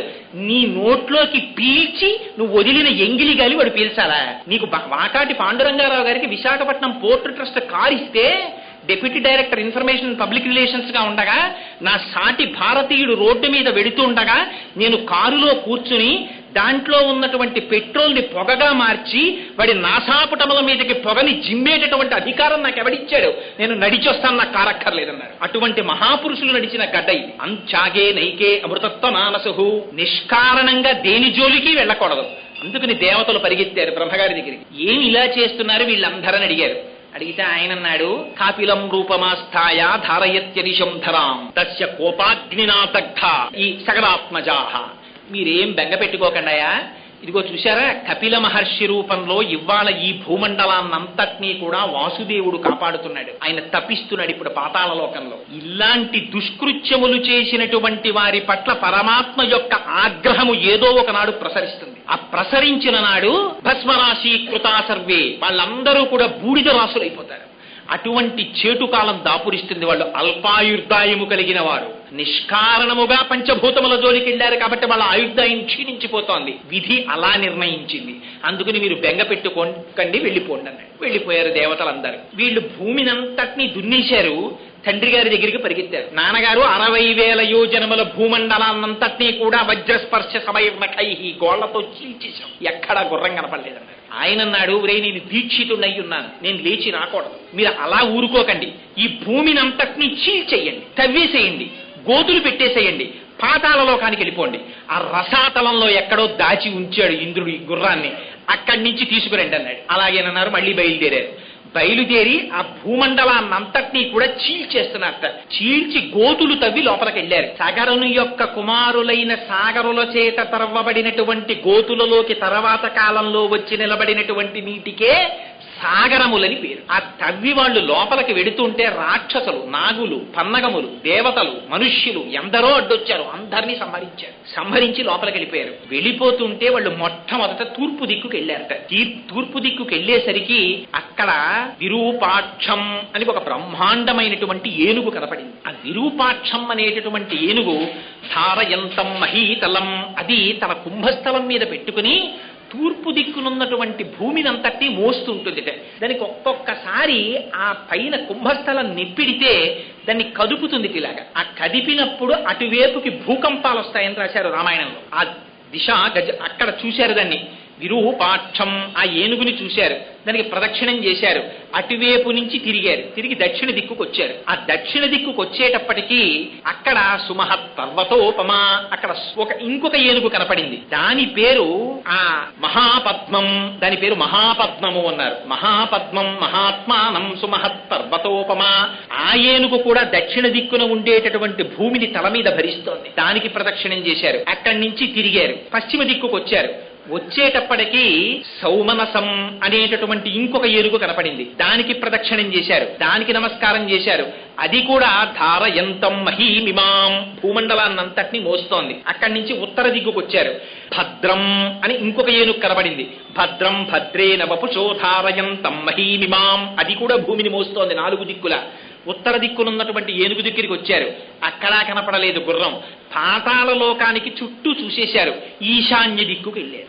ఈశాన్య దిక్కున తపోవనంలో కపిల మహర్షి కూర్చుని తపస్సు చేసుకుంటున్నారు, అక్కడ చూశారు. అక్కడ వీళ్ళకి వాళ్ళ యాగాశ్వం కనపడింది గడ్డి మేస్తూ. ఆయన అంతర్ముఖుడై తపస్సు చేసుకుంటున్నాడు. ఈశాన సర్వ విద్యానాం ఈశ్వర సర్వభూతానాం బ్రహ్మాధిపతిర్బ్రహ్మణోధిపతిర్బ్రహ్మా శివో మే అస్తు సదాశివోం. ఆ మహర్షిని మహర్షిగా అర్థం చేసుకుని ఉంటే సగరుల యొక్క వంశం పండిపోయి ఉండేది. కానీ వాళ్ళనుకున్నారు ఇదే మహాత్ముల పట్ల ప్రవర్తించకూడని రీతిలో ప్రవర్తించడం అంటే ఇది. అక్కడ కపిల మహర్షి ఉన్నారు, తపస్సు చేసుకుంటున్నారు. ఈ పక్కనే గడ్డి తింటూ యాగాశ్వం కనపడింది. అంటే కపిల మహర్షే యాగాశ్వాన్ని అపహరించి తెచ్చారనుకున్నారు. ఏమిటి మనకి నేర్పుతోంది రామాయణం? నీ ఇన్ఫరెన్స్లు, నీకొచ్చిన తెలివితేటలు, నీ కంక్లూజన్స్ మహాత్ముల పట్ల పూర్తి చెయ్యకు.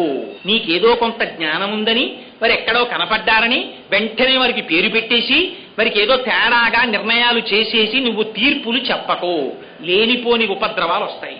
చూశారు, కపిల మహర్షిని చూసి ఈయనే యాగాశ్వం ఎత్తుకొచ్చాడు అనుకున్నారు. అనుకుని చేతిలో పెద్ద పెద్ద గుణపాలు పట్టుకున్నారు, నాగళ్లు పట్టుకున్నారు.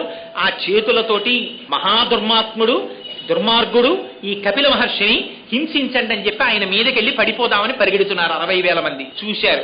శ్రుత్వాతు వచనం తేషాం కపిలో రఘునందన రోషేన మహతావిష్టో హుంకారమకరోత్తద తస్య కోపాగ్నినా దగ్ధా భవిష్యంతి నృపాత్మజాః. ఆయన భస్మరాశి కృతా సర్వే సాగు కాకుచ్చ సకరాత్మజాః. ఆయన వెంటనే చేతిలో ఆయుధం పట్టుకోలేదట కపిల మహర్షి. మహాతపస్సు కలిగినటువంటి వారి లక్షణం అలా ఉంటుంది. ఆయన మొహం ఎర్రపడిందిట. ఏమిట్రా 60,000 మంది నేను గుర్రాన్ని ఎత్తుకొచ్చానని నా మీదకి వస్తున్నారా అని చూశారట. రోషేన మహతావిష్టో మొహం రోషం పుంజుకున్నారట. హుంకారమకరోత్తదా హాయ్ అని పెద్ద హుంకారం చేశారట. సుందరకాండలో చెప్తారు, ప్రమమాధోరసాకాంక్షి కేచిత్తస్య నినాదేన తత్రైవ పతితా భువి. హనుమ ఒక్క పెద్ద నాదం చేశారంటే 10,000 మంది రాక్షసులు చచ్చిపోయారు. అలా ఒక్కసారి హుంకారం చేశారు కపిల మహర్షి. చేసేసరికి ఈ 60,000 మంది సగరులు కూడా బూడిద రాశులై పడిపోయారు. పడిపోయేటప్పటికీ ఆశ్చర్యపోయారు అందరూ. కపిల మహర్షి యొక్క తేజస్సు నుంచి ఉద్భవించినటువంటి కోపాగ్ని చేత కాలి బూడిదైపోయారు. ఈ వార్త ఎంతో కాలం నుంచి ఎదురు చూస్తున్నారు. ఈ సగరులు తిరిగి వస్తారు, గుర్రాన్ని పట్టుకొస్తారని. వీళ్ళు రారు, అక్కడ యజ్ఞం పూర్తవదు. చూశాడు సగరుడు, మళ్లీ పిలిచాడు అంశుమంతుణ్ణి. ఈ మాట నువ్వెళ్ళు పాతాళానికి, కానీ ఒకటి జాగ్రత్త, వెళ్లేటప్పుడు నీకు విరోధులైన వారుంటారు కాబట్టి ఖడ్గాన్ని, బాణాల్ని, ధనస్సుని పట్టుకుని బయలుదేరు. పూజనీయులైనటువంటి వ్యక్తులు కనపడినప్పుడు మాత్రం వారిని పూజించి నమస్కరించి మాత్రమే వెళ్ళు. ఎవరిని పడితే వారిని వేధించి మాత్రం ప్రయాణించకని చెప్పాడు. బయలుదేరి తన ముందు తన తండ్రులైనటువంటి సగరులు ఎలా వెళ్లారో అలాగే రసాతలానికి బయలుదేరాడు. సరే, మొట్టమొదట కనపడింది ఆ విరూపాక్షం అనేటటువంటి ఏనుగు కనపడింది. ప్రదక్షిణం చేసి నమస్కారం చేశాడు. చెయ్యగానే ఆ విరూపాక్షం ఆశీర్వచనం చేసింది. అక్కడ నుంచి దక్షిణ దిక్కుకొచ్చాడు సగరుల్లాగే. అక్కడికొచ్చి అక్కడ ఉన్నటువంటి ఆ మహాపద్మం అనేటటువంటి ఏనుగుకి ప్రదక్షిణం చేసి నమస్కారం చేశాడు. అదే ఆశీర్వచనం చేసింది. ఆ తర్వాత మిగిలిన ఏనుగులకి నమస్కారం చేశాడు. ఈశాన్య దిక్కుకు వెళ్ళాడు. కపిల మహర్షి ఆశ్రమం కనపడింది, గుర్రం కనపడింది. వెంటనే ఒక నమస్కారం చేశాడు. చేసి ఆ గుర్రాన్ని తీసుకొద్దామని దగ్గరికి వెళ్ళాడు. 60,000 మంది యొక్క భస్మరాశులు కనపడ్డాయి. వల ఏడిచాడు. అయ్యయ్యో, నా తండ్రులు 60,000 మంది బూడిదైపోయారు. వీళ్ళకి ఉత్తరగతులు లేవు. ఎందుకని? క్రోధాగ్ని చేత సంహరింపబడ్డారు. అందుకని ఊర్ధ్వలోకాలు లేవు, ఇటు అధోలోకాలు లేవు. ఆ మధ్యలో అంతరిక్షంలో ఎక్కడో వేలాడుతుంటారు. వీళ్ళకి ఉత్తమ గతులు కల్పించాలి. ఇందుకు ఈ మాట రామాయణంలో కొన్ని తరాల వరకు తప్పించారు దీనికోసం. ఎందుకో తెలుసా అండి? కొడుకై పుట్టినటువంటి వాడి లక్షణము తండ్రి గారి దగ్గర డబ్బట్టుకుపోవడం, తండ్రి గారి ఆస్తి పంచుకోవడం కాదు. మరి ఏమిటి కొడుకు యొక్క లక్షణము? తండ్రికి ఉత్తమ గతులు కల్పించుట, తన కొడుకై పుట్టినందుకు. అందుకని కొడుకు, అటువంటి వాడికే పుత్రుడని పేరు. అందుకని చూశాడు, అయ్యో మా తండ్రులకు నేను ఎలా ఉత్తమ గతులు కల్పిస్తానని బాధపడ్డాడు. అని గబగబా వెళ్ళి, అక్కడ నీళ్లు కనపడలేదు, తర్పణలు ఇవ్వాలి, పరిగెత్తుకెళ్లి నీళ్లు తెద్దామని వెడుతున్నాడు. అక్కడి నుంచి వెంటనే ఒక్కసారి మేనమామ గారైనటువంటి గరుత్మంతుడు మాట్లాడాడు కనపడి, అయ్యో నాయనా, వీళ్ళు మరణించినటువంటిది సామాన్యమైనటువంటి దోషం చేత మరణించలేదు, మహానుభావుడైన కపిల మహర్షి యొక్క ఆగ్రహం చేత మరణించారు. వీళ్ళకి సామాన్య జలాలతో తర్పణ కుదరదు. హిమవంతుని యొక్క పెద్ద కుమార్తె అయిన గంగమ్మ తల్లిని తీసుకొచ్చి ఆ గంగా జలాలతో వీళ్ళకి తర్పణ ఇవ్వాలి. ఆ గంగ వీళ్ళ భస్మరాశుల మించి ప్రవహించాలి. అప్పుడు వీళ్ళకి ఉత్తమ గతులు వస్తాయి. అప్పటి వరకు రావన్నాడు. చూశాడు, విన్నాడు. ఒక్క సుపర్ణ వచనం శ్రుత్వా సోంశుమాన్ అతివీర్యవాన్ త్వరితం భయమాధాయ పునరాయాన్ మహాయశాహ అన్నారు. ఆ గుర్రాన్ని తీసుకుని బాధపడుతూ వచ్చి సగర చక్రవర్తికి ఈ వార్త చెప్పి యజ్ఞాన్ని పూర్తి చేశాడు. సగర చక్రవర్తి విశ్వ ప్రయత్నం చేశారు తన కుమారులకి ఉత్తమ గతులు కల్పిద్దామని. కానీ పెద్దవాడైపోయాడు, శరీరాన్ని విడిచిపెట్టేశాడు. ఆ తరువాత అంశుమంతుడు రాజయ్యాడు. మీరొక్క విషయం జ్ఞాపకం పెట్టుకోవాలి, రామాయణంలో వంశంలో వీళ్ళందరూ రాజులైనప్పుడల్లా ఇదే చెప్తుంటారు మహర్షి. వీళ్ళందరికీ ఏమిటి కోరికంటే గంగ తీసుకురావాలి ఆకాశంలోంచి. అంశుమంతుడు రాజయ్యాడు. ఎలాగైనా గంగని తీసుకొచ్చి మా పితరుల్ని ఉద్ధరించాలనుకున్నాడు. కానీ ఆయన తపస్సు చేయలేకపోయాడు, గంగని తేలేకపోయాడు, శరీరాన్ని విడిచిపెట్టేశాడు. దిలీపుడు రాజయ్యాడు. దిలీపుడు, అబ్బో దిలీప మహర్షి సామాన్యుడు కాడు, రఘువంశంలో వర్ణిస్తారు. సరే, ఇప్పుడు మనకు అది ఎందుకు కానంటే ఆ దిలీప మహారాజు గారు కూడా తేలేకపోయాడు. ఆ తర్వాత భగీరథుడు రాజు అయ్యాడు. ఆ భగీరథుడు రాజు అవుతూనే నా పితృదేవతల్ని ఎలా రక్షించుకోవాలి, వాళ్ళని ఎలా ఉద్ధరించాలి అని ఆలోచించాట. ఆలోచించి మహానుభావుడు బ్రహ్మగారి గురించి తపస్సు మొదలుపెట్టాడు. ఎవరికి ఏ సమస్య వచ్చినా మొట్టమొదట బ్రహ్మగారి గురించి తపస్సు చేస్తారు. నేను అప్పుడప్పుడు అంటూ ఉంటాను, ఆయన కన్సల్టెంట్ ఫిజిషియన్ లాంటి వాడు అని. అందుకని ఆయనతోనే మొట్టమొదటి తపస్సు ప్రారంభం. ఆయన తపస్సు కూడా ఎలా చేశాడో తెలుసా అండి? భగీరథుడు బ్రహ్మగారి గురించి ఇలా తపస్సు చేశాడండి, బ్రహ్మగారు ప్రత్యక్షమైపోయారండి అలా ఏం చెప్పలేదు రామాయణంలో. చతుర్ముఖ బ్రహ్మగారిని సాకారముగా ఈ కన్నులతో దర్శనం చెయ్యడానికి, తన పితృదేవతల్ని ఉద్ధరించడానికి భగీరథుడు ఎంత ప్రయత్నం చేశాడో చూడండి. ఇవాళ సంవత్సరానికి ఒక్కరోజు తండ్రికి తద్దినం పెట్టడానికి మనకి టైం ఉండట్లేదు. మనం రామాయణానికి వారసులం, సిగ్గుపడాలి మనం నిజంగానే. ఆ భగీరథుడు ఎంత తపస్సు చేశాడంటే ఊర్ధ్వబాహు పంచతప అని, ఊర్ధ్వబాహు పంచతప మాసాహారో జితేంద్రియ దస్యవర్ష సహస్రాణి ఘోరే తపసి తిష్ఠిత అన్నారు. ఆయన మామూలుగా తపస్సు చేయలేదట. ఊర్ధ్వబాహు, రెండు చేతులు పైకెత్తి ఇలా పెట్టేట. 10 నిమిషాలు పెడితే గోడలు నెప్పెడతాయి మనకి. అలా పెట్టి ఉండిపోయేట ఊర్ధ్వబాహు. పోనీ అలా ఉండడం కాదుట, పంచతప, శరీరాన్ని ఎంత శోషింపజేశాడంటే 4 పక్కల అగ్నిహోత్రాన్ని పెట్టుకున్నట్ట. కన్నులు ముయ్యకుండా సూర్య భగవానుణ్ణి అలా చూస్తూ ఉండేవట. అది ఎంత క్లేశం చూడండి నిజంగా. ఊర్ధ్వబాహు పంచతప మాసాహారో.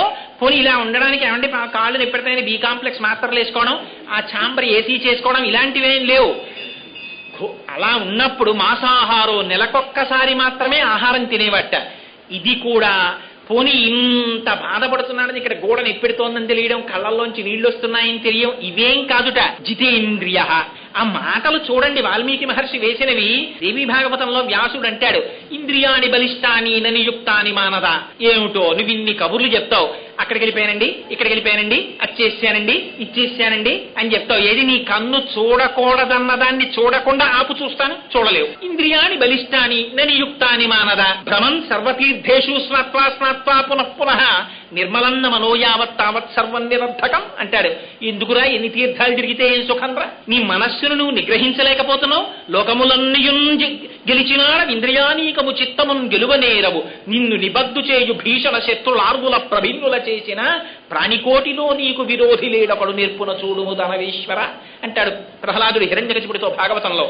లోపల శత్రువుల్నే మనం జయించలేము. కామ క్రోధస్య లోభస్య దేహే తిష్టంతి తస్కరాహ జ్ఞానరత్నాపహారాయ తస్మాత్ జాగ్రత్త జాగ్రత్త అంటారు శంకర భగవత్పాదాచార్యులు. అందుచేత పాపం ఆయన ఊర్ధ్వబాహు పంచతప మాసాహారో జితేంద్రియ, ఇంద్రియాల్ని నిగ్రహించాడు. అలా ఎన్నాళ్ళు చేశాట తపస్సు? తర్ష్యవర్ష సహస్రాణి, ఏమో లెక్క తెలియదన్న. అలా ఎన్ని సంవత్సరాలు తపస్సు చేశాడో ఆయనకి తెలియదు. ఆయన ఏం క్యాలెండర్లు డేట్లు ఇవన్నీ ఏం చూసుకోలేదు. తర్ష్యవర్ష సహస్రాణి ఘోరే తపసి తిష్ఠిత. ఘోరమైన తపస్సు చేస్తూ ఉండిపోయాడు. ఎవరి కోసం? తన కోసం కాదు. తనకి సంతతే లేదు అసలు భగీరథుడికి. తన సంతతి కోసం కాదు ఈ తపస్సంతా. ఎవరి కోసం? తన పితృదేవతల్ని ఉద్ధరించడం కోసం మనుష్యుడై పుట్టినవాడు చెయ్యవలసినదేది. యథావల్లభుల పురుషోత్తం గారు ధర్మాంజలిలో రాశారు, పితృదేవతారాధన చెయ్యవలసినటువంటి తిథిలో దేవతారాధన చెయ్యవలసిన పర్వదినం వస్తే పితృదేవతారాధన చెయ్యాలా దేవతారాధన చెయ్యాలా అన్న మీమాంస వస్తే పితృదేవతారాధనకే పెద్దపీట వెయ్యాలన్నారు. ఎందుకని? మనుష్యుడిగా పుట్టిన తర్వాత నీ ధర్మం నువ్వు చేసి తీరాలి, విహితం. ఇంత తపస్సు చేస్తే బ్రహ్మగారు ప్రత్యక్షమయ్యారు. ఎలా? దేవతలతో కలిసి ప్రత్యక్షమయ్యారట. ప్రత్యక్షమై చాలా సంతోషించాను భగీరథ నీ తపస్సుకి. ఇంత ఘోరమైన తపస్సు దేని కొరకు చేశావు అని అడిగారు. ఆయనకి తెలియదా? కానీ అడుగుతారు. ఆయన అన్నాడు, మా పితృదేవతలు బూడిద కుప్పలు అయిపోయారు. ఆ కపిల మహర్షి యొక్క ఆగ్రహం చేత వాళ్ళు ఉద్ధరింపబడడానికి గంగ ఆకాశం నుంచి కింద పడాలి. ఆ కింద పడి అక్కడి నుంచి పాతాళ లోకంలోకి వెళ్ళి ఆ భస్మరాసుల మించి ప్రవహించాలి. రెండు, నాకు సంతతి లేదు. అక్కడ పితృదేవతలను ఎవరు ఉద్ధరిస్తున్నారు? తాను సంతానంలో వంశంలో ఉన్నాడు కనుక తాపత్రయపడుతున్నాడు. రేపు పొద్దున తనను ఉద్ధరించడానికి వంశం ఉండాలి, మరి పితృదేవతలు సంతోషించాలంటే రెండు చెయ్యాలి. ఏమిటి? పితృ రుణం తీర్చుకోవాలంటే తాను పెళ్లి చేసుకుని పిల్లల్ని కని తీరాలి, అందుకని వివాహం చేసుకోవాలి. రెండవది ఏమిటి? తన పితృదేవతల్ని ఉద్ధరించడానికి కావలసినటువంటి పితృకార్యాన్ని తాను నెరవేర్చాలి. అందుకని మరి తనకి బిడ్డలు కావాలి కదా, అందుకని నాకు బిడ్డలు లేదన్నాడు. ఆయన అన్నాడు, నీకు బిడ్డలు కలుగుతారు, వరం ఇస్తున్నాను. కానీ మొదటి కోరికున్నదే ఆకాశం నుంచి గంగ కింద పడాలని అడిగావు కదా భగీరథ, అది గంగాయా పతనం రాజన్ పృథివీన సహిష్యతి. ఆకాశంలోంచి గంగ కాని భూమి మీద పడిందా ఈ భూమి భరించలేదు. తట్టుకోగలిగినటువంటి శక్తి భూమికి లేదు. అందుకని తాం వై ధారయితుం నాణ్యం పశ్యామి శూలినః. అలా గంగని పట్టుకోగలిగినటువంటి వాడు మధ్యలో నిలబడగలిగిన మొనగాడు ఒక్కడే ఉన్నాడు. ఎవరు? పరమశివుడు ఒక్కడే నిలబడగలడు. ఇంకా ఎవరి సాధ్యం కాదు ఆ గంగని పట్టడం. అందుకని నీకేమైనా ఓపిక ఉంటే ఆయన గురించి తపస్సు చేయమన్నాడు. మహాప్రభో గొప్ప ఆలోచన చెప్పారని బయలుదేరి పాపం మళ్ళీ తపస్సుకి వెళ్ళాడు. వెళ్ళి ఎలా చేసేట తపస్సు? ఈసారి బొటనవేలి యొక్క చివరి భాగం మీద నిలబడి ఉండిపోయేటలాగా ఉండిపోయి 1 సంవత్సరం తపించేట పరమేశ్వరుడి కోసం. శివానుగ్రహం అంటే ఎలా ఉంటుందో చూడండి. అందుకని ఆయనకి మొట్టమొదటే మీకు ఒక మాట చెప్పారు, పటవే నమః అని ఆయనకి పేరు. ఆయన ఎందుకు ఇంత తపస్సు చేసావు భగీరథ అని అడగల పరమశివుడు. సంవత్సరానికే ప్రత్యక్షమైపోయాడు భోళాశంకరుడు. ప్రత్యక్షమై ఆయన అన్నాడు, ప్రీతస్త్రేహం నరశ్రేష్ఠ కరిష్యామి తవాప్రియం శిరసాధారయిష్యామి శైలరాజసుతాంయహం. భగీరథ నీ తపస్సుకి పొంగిపోయాను, గంగ నా నెత్తి మీద పట్టుకుంటానన్నాడు. ఏమండి ఇంతకన్నా దారుణమైన విషయం ఇంకోటి ఉంటుందా? ఏమండి మేము 7 అంతస్తుల బిల్డింగ్ కట్టుకుంటున్నాం, ఆ పైనుంచి కొంచెం నీళ్లు కిందకు వదిలేయాలి, ఈ మధ్యలో పట్టుకుంటే ఆ ఫౌండేషన్ దెబ్బతింటుంది, కాస్త మీరు పురాణం బాగా చెప్తారు కదా, వచ్చి కొంచెం మీరు నించుంటారా అని అడిగాడు అనుకోండి. ఎవడి నెత్తినైనా నీళ్లు గుమ్మరిస్తే పట్టుకునేవాడు ఉంటాడండి ప్రపంచంలో. దానికి ఒప్పుకున్నాడు ఆయన. ఇది పరమశివుడి యొక్క సౌజన్యం అంటే. ఎలా? అడిగితే కాదు, అడగకుండా నేను వచ్చి పట్టుకుంటాను. ప్రీతస్తేహం నరశ్రేష్ఠ కరిష్యామి తవాప్రియం శిరసాధారయిష్యామి శైలరాజసుతాంయహం. నేను పట్టుకుంటాను అన్నాడు. రమ్మన్నారు. తీసుకెళ్లారు. మహానుభావుడు హిమాలయ పర్వతముల మీద నించున్నాడు. నించుని నడుము మీద 2 చేతులు వేసుకుని నిలబడ్డాడు. పడమన్నాడు గంగని. పడమంటే ఆ గంగ ఆకాశంలోంచి బయలుదేరింది. బయలుదేరి మంచి ప్రవాహంతో బయలుదేరి వచ్చేస్తోంది కింద పడదామని. ఎందుకని బ్రహ్మగారు అనుజ్ఞనిచ్చారు. పరమశివుడు అలా నిలబడిన నాడు నువ్వు కిందకు పడని చెప్పాడు. అందుకని వచ్చి చూసిందిట పరమశివుడిని కింద. చూసి ఒక పెద్ద నవ్వు నవ్విందిట. ఏమిటో విర్రాడు, నన్ను పట్టుకుంటానని నించున్నాడు. అక్కడి నుంచి నేను కింద పడితే ఆ బుర్ర ఉంటుందా? అదిరిపోతుంది. తెలియక చాలా మంది జలపాతాల కిందకి వెళ్ళి కపిల తీర్థంలోనూ అక్కడ ముందు గబుక్కును బోడిగుండు పెట్టేస్తారు. పెట్టేసిన తర్వాత తల అదిరిపోతుంది. అమ్మో అప్పుడు 2 చేతులు పైనెట్టుకుని మళ్ళీ జలపాతం కింద నిలబడుతూ ఉంటారు. జలపాతం కిందే నిలబడలేం కదా, పైగా జలపాతం కింద స్నానం చేస్తే ముందు సంతోషంగా ఉంటుందండి. 15 నిమిషాల జలపాతం కింద మీరు స్నానం అదే పనిగా చేసేసి వచ్చేసారనుకోండి, తల దర చప్పులు ఉండిపోతుంది. ఎందుకంటే ఆ నీళ్లు పడిన సౌండ్కి అది అబ్జార్బ్ చేసుకుని ఉంటుంది. ఆ తర్వాత కాసేపు రైలు ఎక్కినా బస్సు ఎక్కినా ఇది ఎప్పటికీ తగ్గుతుందని భయం వేస్తుంది మనకి. అందుకని అలాంటిది గంగావతరణాన్ని ధరించడమా? ఏమిటో విర్రాడిలా నించున్నాడు పాపం. ఓ పని చేస్తాను, వచ్చి ఇంతలా నించున్నాడు కదా, అందుకని ఈయనకి ఇచ్చే కానుక ఏమిటంటే, నేను మొసళ్లతో, తాబేటికాయలతో, ఎండ్రకాయలతో, చేపలతో పైనుంచి కింద పడి ఈయన అహంకారం పోయేటట్టుగా ఈయన్ని కూడా పాతాళానికి ఈడ్చుకుపోతానండి. ఆయనకి తెలిసిందన్నారు పరమశివుడు. ఎలా తెలుస్తుంది? ఆయన సర్వభూతముల యందు ఉంటాడు. శివుడు లేకపోతే మంగళం ఎక్కడుందండి? లోపల ఆయన ఉన్నాడు కాబట్టి మంగళం. బాగున్నారా బాగున్నారా బాగున్నారా అని పిలుస్తారు. ఒక్కసారి ఆయన బయటికి వెళ్ళిపోయాడు అనుకోండి, షీ పోతుంది, షా అవుతుంది. అది శవం అయిపోయి చాపేసి బయట పడుకోబెట్టేస్తాడు. అందుకని ఆయనకి తెలియదు ఎక్కడ ఎవడేమనుకుంటున్నాడో. అందుకని ఆయన లోపల ప్రవేశించాడు. శివుని ఆజ్ఞ లేనిదే చీమైనా పుట్టదు. మూడో కంటి వాడికి తెలియకుండా చేసేయండి అంటారు. మూడో కంటి వాడికి తెలియకుండా కాదు, మూడో కంటి వాడికి తెలియకుండా ఏది అవ్వదు. 3 కళ్ళు ఉన్నవాడు అన్ని చూస్తూ ఉంటాడు. మూడో కంటికి తెలియకుండా అంటే ఈ 2 కళ్ళకే తెలియదు స్మాన్ దాని అర్థం. మూడో కంటికి తెలియకుండా అనడానికి మూడో కంటి వాడికి తెలియకుండా ఎవడి సాధ్యం కాదు. అది అసలు విన్నవాడు ఏమనాలి, నేను చేయలేను సార్ అయితే అన్నాడు. కానీ వీడంటాడు అలాగే సార్ చేసేస్తానంటాడు. మూడో కంటి వాడికి తెలియకుండా వీడు చేయడం ఏంటి, అలా చేస్తారు. అందుకని ఆయనకి తెలియదా. అందుకని ఆయన గంగ యొక్క అహంకారాన్ని పసిగట్టాడు. ఓహో గంగ, ఇంత అహంకరిస్తున్నావు కదా, నీకు ఒక పాఠం నేర్పుతాను అనుకున్నాడు. ఆయన జటాజూటాన్ని విస్తరించాడు. విస్తరిస్తే అది పరమ పవిత్రము అన్నారు. ఎంత పవిత్రం అంటే పరమశివుని యొక్క జటాజూటం అది హిమవత్ పర్వతం ఎంత పవిత్రమో అంత పవిత్రంగా విస్తరించింది. ఆ పైనుంచి గంగ ఒక్కసారి ఆ జటాజూటంలోకి పడింది. పడేటప్పటికీ ఎటువంటి గంగ? పుణ్యే రుద్రస్యమూర్ధని, ఆయన యొక్క మూర్ధ భాగమునందొచ్చి పడింది. పడగానే గంగ అనుకుంది నేను శివుణ్ణి ఈడ్చుకుపోతాననుకుంది. పరమశివుడు ఏం చేశాడు? జటాజూటాన్ని విస్తరించాడు. 1 సంవత్సర కాలం అయిపోయిందిట. ఒక నీటి చుక్క కింద పడలేదు. ఆ జటాజూటంలో తిరుగుతూనే ఉంది పాయల నిండా. చుక్క చెమట కారినంత కిందకి కూడా జారలేదు వెంట్రుకల్లోంచి. ఇది విచిత్రం. వెంట్రుకల్లో నీళ్లు పట్టగలిగిన వాడు ఉంటాడా? పైగా కుండలో పట్టేవాడు ఉంటాడు, బిందులో పట్టేవాడు ఉంటాడు. 4 వెంట్రుకలు ఇచ్చి నీళ్ళు ఎక్కరా అంటే ఎవరు పట్టుకొస్తారు? ఆయన జటాజూటంలో పట్టేశాడు గంగ. అందుకని ఆయనకి అటువంటి పేరు. అందుకని పటవే నమః. ఆయన చెయ్యలేంది లేదు. పరమశివుడు తలుచుకుంటే చెయ్యలేందే ఉంటుందండి. అందుకే స్తోత్రం చేశారు ఆయన్ని. జటాటవీగల జల ప్రవాహ పావిత స్థలే గళే వలంబ్యలంబితాంభుజంగతుంగ మాలికాం ఢమఢమఢమన్ నినాదమడ్డవర్వయం చకార చండ తాండవం తనోతున శివశివం జటాకటాహ సంభ్రమ భ్రమం నిలింప నిర్ఝరీ విలోల వీచి వల్లరీ విరాజమాన మూర్ధని ధగద్ధగద్ధగజ్వలల్లలాట పక్ష పావకే కిశోర చంద్రశేఖరే రతి ప్రతిక్షణం మమ అని ఆ మహానుభావుడు జటాజూటంలో నీళ్లు పెట్టుకుని సాయంకాలం వేళ సంధ్యానాట్యం చేస్తుంటే కుండలో నీళ్లు గిరగిరా గిరగిరా తిరిగినట్టు తిరుగుతుంటుందిట గంగ. అలా తిరుగుతూ ఉండిపోయింది ఏడాది పాటు. ఉండిపోతే గంగా రోషం బానే ఉంది, పరమశివుని యొక్క ప్రతాపం బానే ఉంది. పాపం మధ్యలో నిలబడ్డవాడు భగీరథుడు. ఏడాదైంది నీటి చుక్క కింద పట్టలేదు. చూశాడు చూశాడు చూశాడు. పాపం అనుకున్నాడు ఏమిటిది ఎంతకీ రావట్లేదు ఏమిటని అడిగాడు. అడిగితే పరమశివుడు కట్టేశాడయ్యా, మళ్ళీ ఇంకొకసారి మళ్ళీ తపస్సు చెయ్యన్నాడు. మళ్ళీ తపస్సు మొదలెట్టాడు పరమశివుడు కోసం.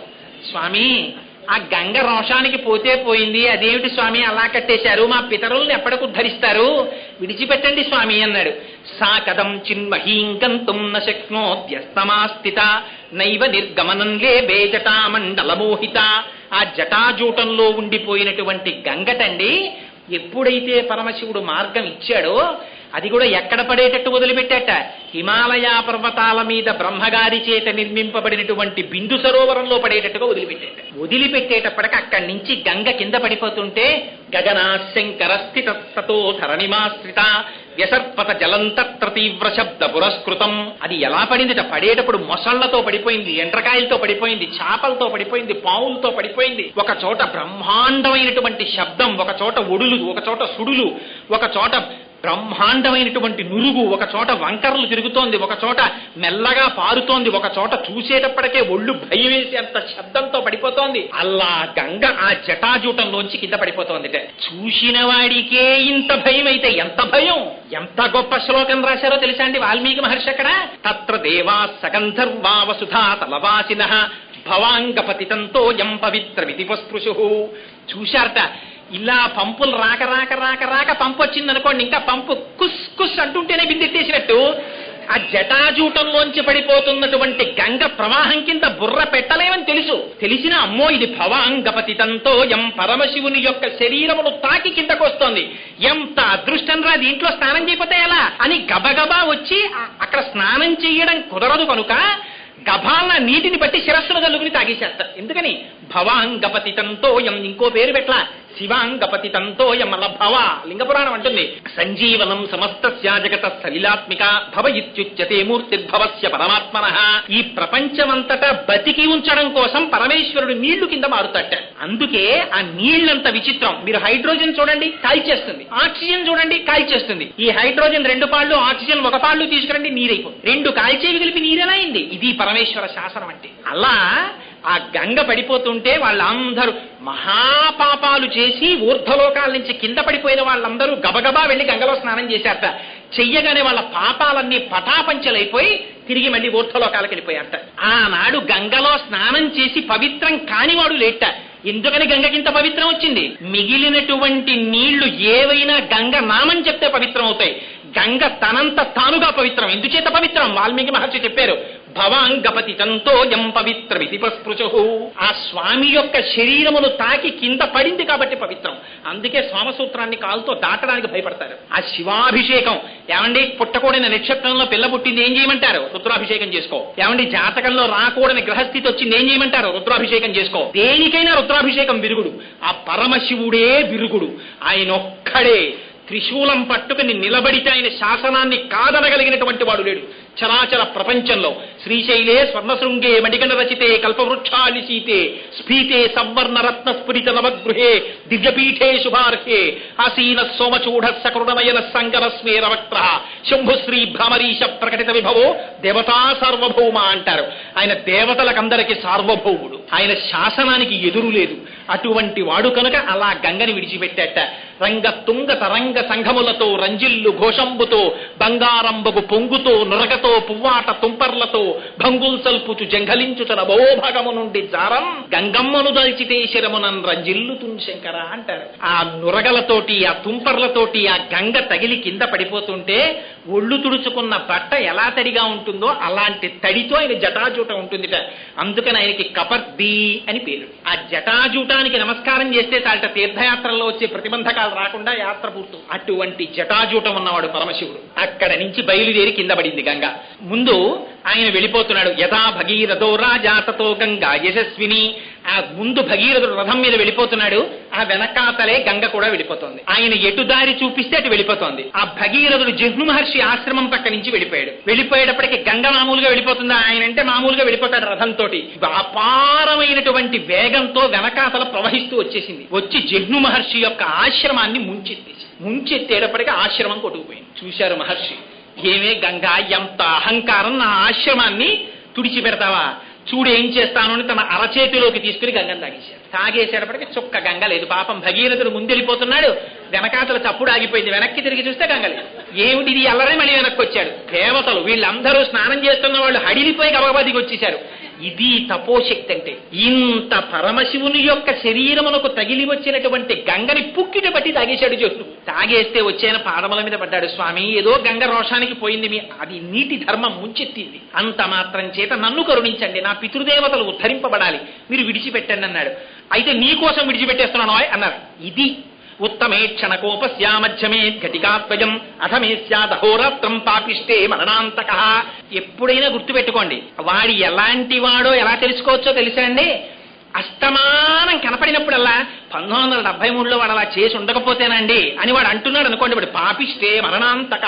వాడు పాపిష్టి వాడు అనమాట. వాడు చచ్చే వరకు అలాగే చెప్పుకుంటూ ఉంటాడు జరిగిన పొరపాటుని. ఇలా కోపం వచ్చి అలా తగ్గిపోయింది అనుకోండి. ఉత్తమే క్షణకోపస్య మధ్యమే ఘటికాత్వయం. కోపం చేత వాడు ఎలాంటి వాడో నువ్వు నిర్ణయం చేసుకొని ప్రిస్క్రిప్షన్ రాసి ఇచ్చేశారు పెద్దవాళ్ళు. జహ్నువు మహోత్తముడు కనుక, మహర్షి కనుక ఇలా వచ్చిన కోపం అలా పోయింది. అయ్యో నీ కోసం విడిచిపెట్టేస్తున్నానయ్యా అన్నాడు అని తన చెవుల్లోంచి విడిచిపెట్టేశాడు గంగని. జహ్నువు యొక్క చెవుల్లోంచి వచ్చింది కాబట్టి జాహ్నవి అయింది. తస్మాత్ జహ్ను సుతా గంగా జాహ్నవి జాహ్నవి ప్రోచిత. ఆ జహ్నువు యొక్క చెవుల్లోంచి వచ్చింది కాబట్టి జాహ్నవి అని పేరు పెట్టుకుని మళ్ళీ భగీరథ రథానుగా, భగీరథుడు ఎటువైపు నడిస్తే అటువైపు ఆ రథాన్ని అనుసరించి వెళ్ళిపోయింది. చిట్ట చివర పాతాళ లోకానికి వెళ్ళింది. వెళ్ళి ఒక్కసారి అక్కడ ఉన్నటువంటి 60,000 మంది సగరుల యొక్క భస్మరాశుల మించి ప్రవహించింది. వెంటనే వాళ్ళందరికీ ఉత్తమ గతులు కలిగాయని మనకెలా తెలుసు అంటే భస్మస్యథా ప్లుతే రామ అని వెంటనే అక్కడికి చతుర్ముఖుడైనటువంటి బ్రహ్మగారు ప్రత్యక్షమయ్యారు. రాజాన విదమబ్రవీత్. ఆ భగీరథుడితో ఈ మాట చెప్పారు. ఏమని? భగీరథ, నువ్వు చేసినటువంటి ప్రయత్నం చేత ఇవాళ గంగ ఆకాశంలోంచి కింద పడి ప్రవహించి నీ పితృదేవతలైనటువంటి ఈ సగరులను 60,000 మందిని ఉద్ధరించింది. వాళ్ళు స్వర్గలోకానికి వెళ్ళారు. ఈ సాగరములలో నీరు ఎంతకాలం ఉంటుందో అంతకాలము నీ పితృదేవతలు స్వర్గలోకంలో ఉంటారు. నీకు వరం ఇస్తున్నాను. అంతేకాదు, ఇంతకు ముందు ఆకాశంలో ప్రవహించినటువంటి గంగకి మందాకిని అని పేరు. ఆ తర్వాత హిమాలయ పర్వతముల మీద పడి భూమి మీద ప్రవహించినటువంటి గంగకి నువ్వు కష్టపడి తెచ్చావు కనుక నీ పేరు మీద భాగీరథి అని పేరు. అది పాతాళలోకానికి వెళ్ళినప్పుడు భోగవతి అని పేరు. పాతాళలోకానికి వెళ్ళిన గంగ మళ్ళీ భూమి మీదకి వచ్చింది. తెలుసా అండి మీకు? వచ్చింది. ఎక్కడుందో తెలుసా? ఇప్పటికీ మీరు ఇప్పటికీ పాతాళలోకానికి వెళ్ళిపోయినటువంటి గంగ పైకొస్తే దాంట్లో స్నానం చెయ్యాలనుకుంటే ఉంది. ఇప్పటికీ వెంకటాచలం కొండ కింద ఉన్న కపిల తీర్థంలో ఉన్నటువంటి సరోవరం, ఆ కపిల మహర్షి పూజ చేసినటువంటి శివలింగం భూమిని బ్రద్దలు చేసుకుని పైకొస్తే కామధేనువు శివలింగం మీద గిట్టపట్టి మా వర్ధస్య, ఇంక పెరగకు అని అడిగింది. అందుకే కపిలలింగం మొదటి దగ్గర తెల్లగా ఉంటుంది, మధ్యలో బంగారంలా ఉంటుంది, చివర ఎర్రగా ఉంటుంది, పైన కాలి గెట్ట ఉంటుంది, పశ్చిమాభిముఖంగా ఉంటుంది, 5 ముఖాలుంటాయి, 3వ కన్ను ఉంటుంది. ఇప్పటికి కపిలలింగానికి దాని ఎదురుగుండా ఏర్పడినటువంటి సరోవరమే భోగవతి నది పైకొచ్చినటువంటి తీర్థం. ఇప్పటికీ కార్తీక మాసంలో పౌర్ణమి రోజున మిట్ట మధ్యాహ్నం 12 గంటల వేళ 10 నిమిషాల పాటు ఈ బ్రహ్మాండములలో ఉన్న సమస్త తీర్థములు వచ్చి అక్కడ పుష్కరిణిలో చేరుతాయి. అక్కడ స్నానం చేస్తే వాళ్లకున్నటువంటి పాపరాశి అంతా ధ్వంసం అయిపోతుంది. ఇప్పటికీ అందుకే ఆశ్వీజ మాసంలో కపిలేశ్వరంలో కపిలలింగానికి అన్నాభిషేకం చేస్తారు. 450 కిలోల అన్నం వండి నమక చమకాలు చెప్తూ అన్నంతో అభిషేకం చేసి అన్నలింగం పెడతారు. ఆ లింగం మీద మళ్ళీ అన్నలింగం పెడతారు. 3 గంటలకే ఆ లింగాన్ని తీసి పుష్కరిణిలో నిమజ్జనం చేస్తారు. చేసి కూరగాయలు, పెద్ద పెద్ద ఆనపకాయలు, పొట్లకాయలు, కాకరకాయలు, ఇవన్నీ కాయలుగా ఉడికించేస్తారు. ఉడికించి వాటితో త్రిశూలం, నాగాభరణాలు, 3వ కన్ను ఇవన్నీ పెడతారు. పెట్టి చిట్ట చివర సాయంకాలం ప్రదోష వేళలో ఈ అన్నలింగాన్ని దర్శనమిస్తారు. అన్నలింగాన్ని దర్శనం చెయ్యొచ్చు. అప్పుడు ఆ అన్నలింగం మీద ఉన్న అన్నాన్ని, ఉన్న కాయగూరల్లో కొంత భాగాన్ని కలిపి వచ్చిన వాళ్ళ చేతిలో ప్రసాదంగా ఇస్తారు. అటువంటి అన్నప్రసాదం ఎవరు తింటారో వాళ్ళకి రాబోయేటటువంటి ఎన్ని జన్మలున్నాయో అన్ని జన్మలలో వాడికి అన్నమునందు ఆర్తి ఉండదు, వాడికి దరిద్రం ఉండదు. ఇది నువ్వు తినకు అని డాక్టర్ల చేత వాడు చెప్పబడడు. రాపేయం ధస్సస్పతే దరిద్రం నీలలోహిత. అడుగుతున్నాం కదా తెల్లవారు లేస్తే, స్వామి మాకు ఎటువంటి ఉపద్రవం రాకుండా చతుష్పదే, ఆ 4 పాదాలున్నవి, ద్విపదే, ఇవన్నీ సంతోషంగా ఉండాలని. అదిగో అక్కడికి వచ్చింది భోగవతి మళ్లీ పైకెక్కి. కానీ గంగావతరణం మాత్రం త్రిపథగా వరకు చెప్పారు. ఆ పడినప్పుడే ఆ గంగ హిమాలయ పర్వతాల మీద పడినప్పుడు 3 పాయలు తూర్పు దిక్కుకి వెళ్ళిపోయాయి. వాటికే లాదిని, నళిని, పాదిని అని పేరు. ఈ 3 పాయలు తూర్పు ముఖంగా వెళ్ళాయి, 3 పాయలు పశ్చిమాభిముఖంగా వెళ్ళిపోయింది నీరు. ఆ 3 పాయలు ఇటుపక్కకి వెళ్ళిపోయినటువంటి వాటికే సుచక్షువు, సీత, సింధువు అని పేరు. 7వ పాయ భగీరథుడి వెనకాతలు వెళ్ళింది, అది భాగీరథి. ఇగో ఈ గంగావతరణ ఘట్టాన్ని ఎక్కడ చెప్తున్నారో, ఎవరు వింటున్నారో, ఎవరు ఆ గంగమ్మ తల్లి తల మీద పడుతున్నటువంటి పరమశివుని యొక్క మూర్తికి ఒక్క నమస్కారం చేస్తున్నారో, కదా నిలింప నిర్జరీ నికుంజకోటరేవసన్ విముక్త దుర్మతి సదాశరస్తమంజలింబహం విముక్తలోలలోచనల్లలాటపాల లగ్నక శివేతి మంత్రముచ్చర సదా సుఖీ భవామ్యహం అంటాడు రావణాసురుడు. నేను ఆ 3వ కన్ను కలిగినటువంటి మహాదేవుడైన పరమశివుడికి నమస్కరించునుగాక అంటాడు. ఆ గంగావతరణం జరుగుతున్నటువంటి సన్నివేశాన్ని మనస్సులో ఒక్కసారి ధ్యానం చేసి ఆ పరమశివుని పాదములకు నమస్కరించినటువంటి వారికి ఇతపూర్వమున్నటువంటి పాపరాశి ధ్వంసం అవడమే కాకుండా సమస్త దేవతల యొక్క అనుగ్రహం వాళ్ళకి కలుగుతుందని, విశేషించి శివుని యొక్క అనుగ్రహం కలుగుతుందని, ఆ కారణం చేత వారు కోరుకున్న కోరికలు తీరడమే కాకుండా వాళ్ళకి సర్వ విధముల శ్రేయస్సు కలుగుతుందని వాల్మీకి మహర్షి రామాయణంలో చాలా తక్కువ విషయాలకి మాత్రమే ఫలస్తుతి చెప్తారు. అలాంటిది గంగావతరణ ఘట్టానికి విశేషమైనటువంటి ఫలస్తుతి చెప్పారు. అంత పరమ పవిత్రమైనటువంటి గంగావతరణ ఘట్టాన్ని కృత్తికా నక్షత్రంతో చంద్రుడు కూడిన కార్తీక మాసంలో, అందున ఇవాళ స్థిరవారం సాయంకాలం వేళ శివాలయంలో అటువంటి ఘట్టాన్ని చెప్పుకోవడం, వినడం, ఇవి మన వల్ల జరిగేవా? పరమశివుని యొక్క నిర్హేతుకమైనటువంటి కృపాకటాక్షము ప్రసరించినది కనుక ఇవాళ మనం ఆ విషయాన్ని చెప్పుకోగలిగాం. రేపటి రోజున శివ సంబంధంగా వేరొక విషయాన్ని 6:30 ప్రారంభం చేసి విజ్ఞాపన చేస్తాను. మంగళాశాసన పరై మదాచార్య పురోగమై సర్వైశ్చ పూర్వైరాచార్యై సత్కృతాయాస్తు మంగళం. మంగళం కోసలేంద్రాయ మహనీయ గుణాత్మనే చక్రవర్తి తనూజాయ సర్వభౌమాయ మంగళం. ఉమాకాంతాయ కాంతాయ కామితార్థప్రదాయినే శ్రీగిరీశాయ దేవాయ మలినాథాయ మంగళం. కరచరణకృతం వా కర్మ వాక్కాయజం వా శ్రవణనైనజం వా మానసం వా పరాధం విహితమపిహితం వా సర్వమేత్తక్షమస్వ. శివ శివ కరుణాబ్ధే శ్రీ మహాదేవ శంభో. సర్వం శ్రీ ఉమామహేశ్వర పరబ్రహ్మార్పణమస్తు. స్వస్తి.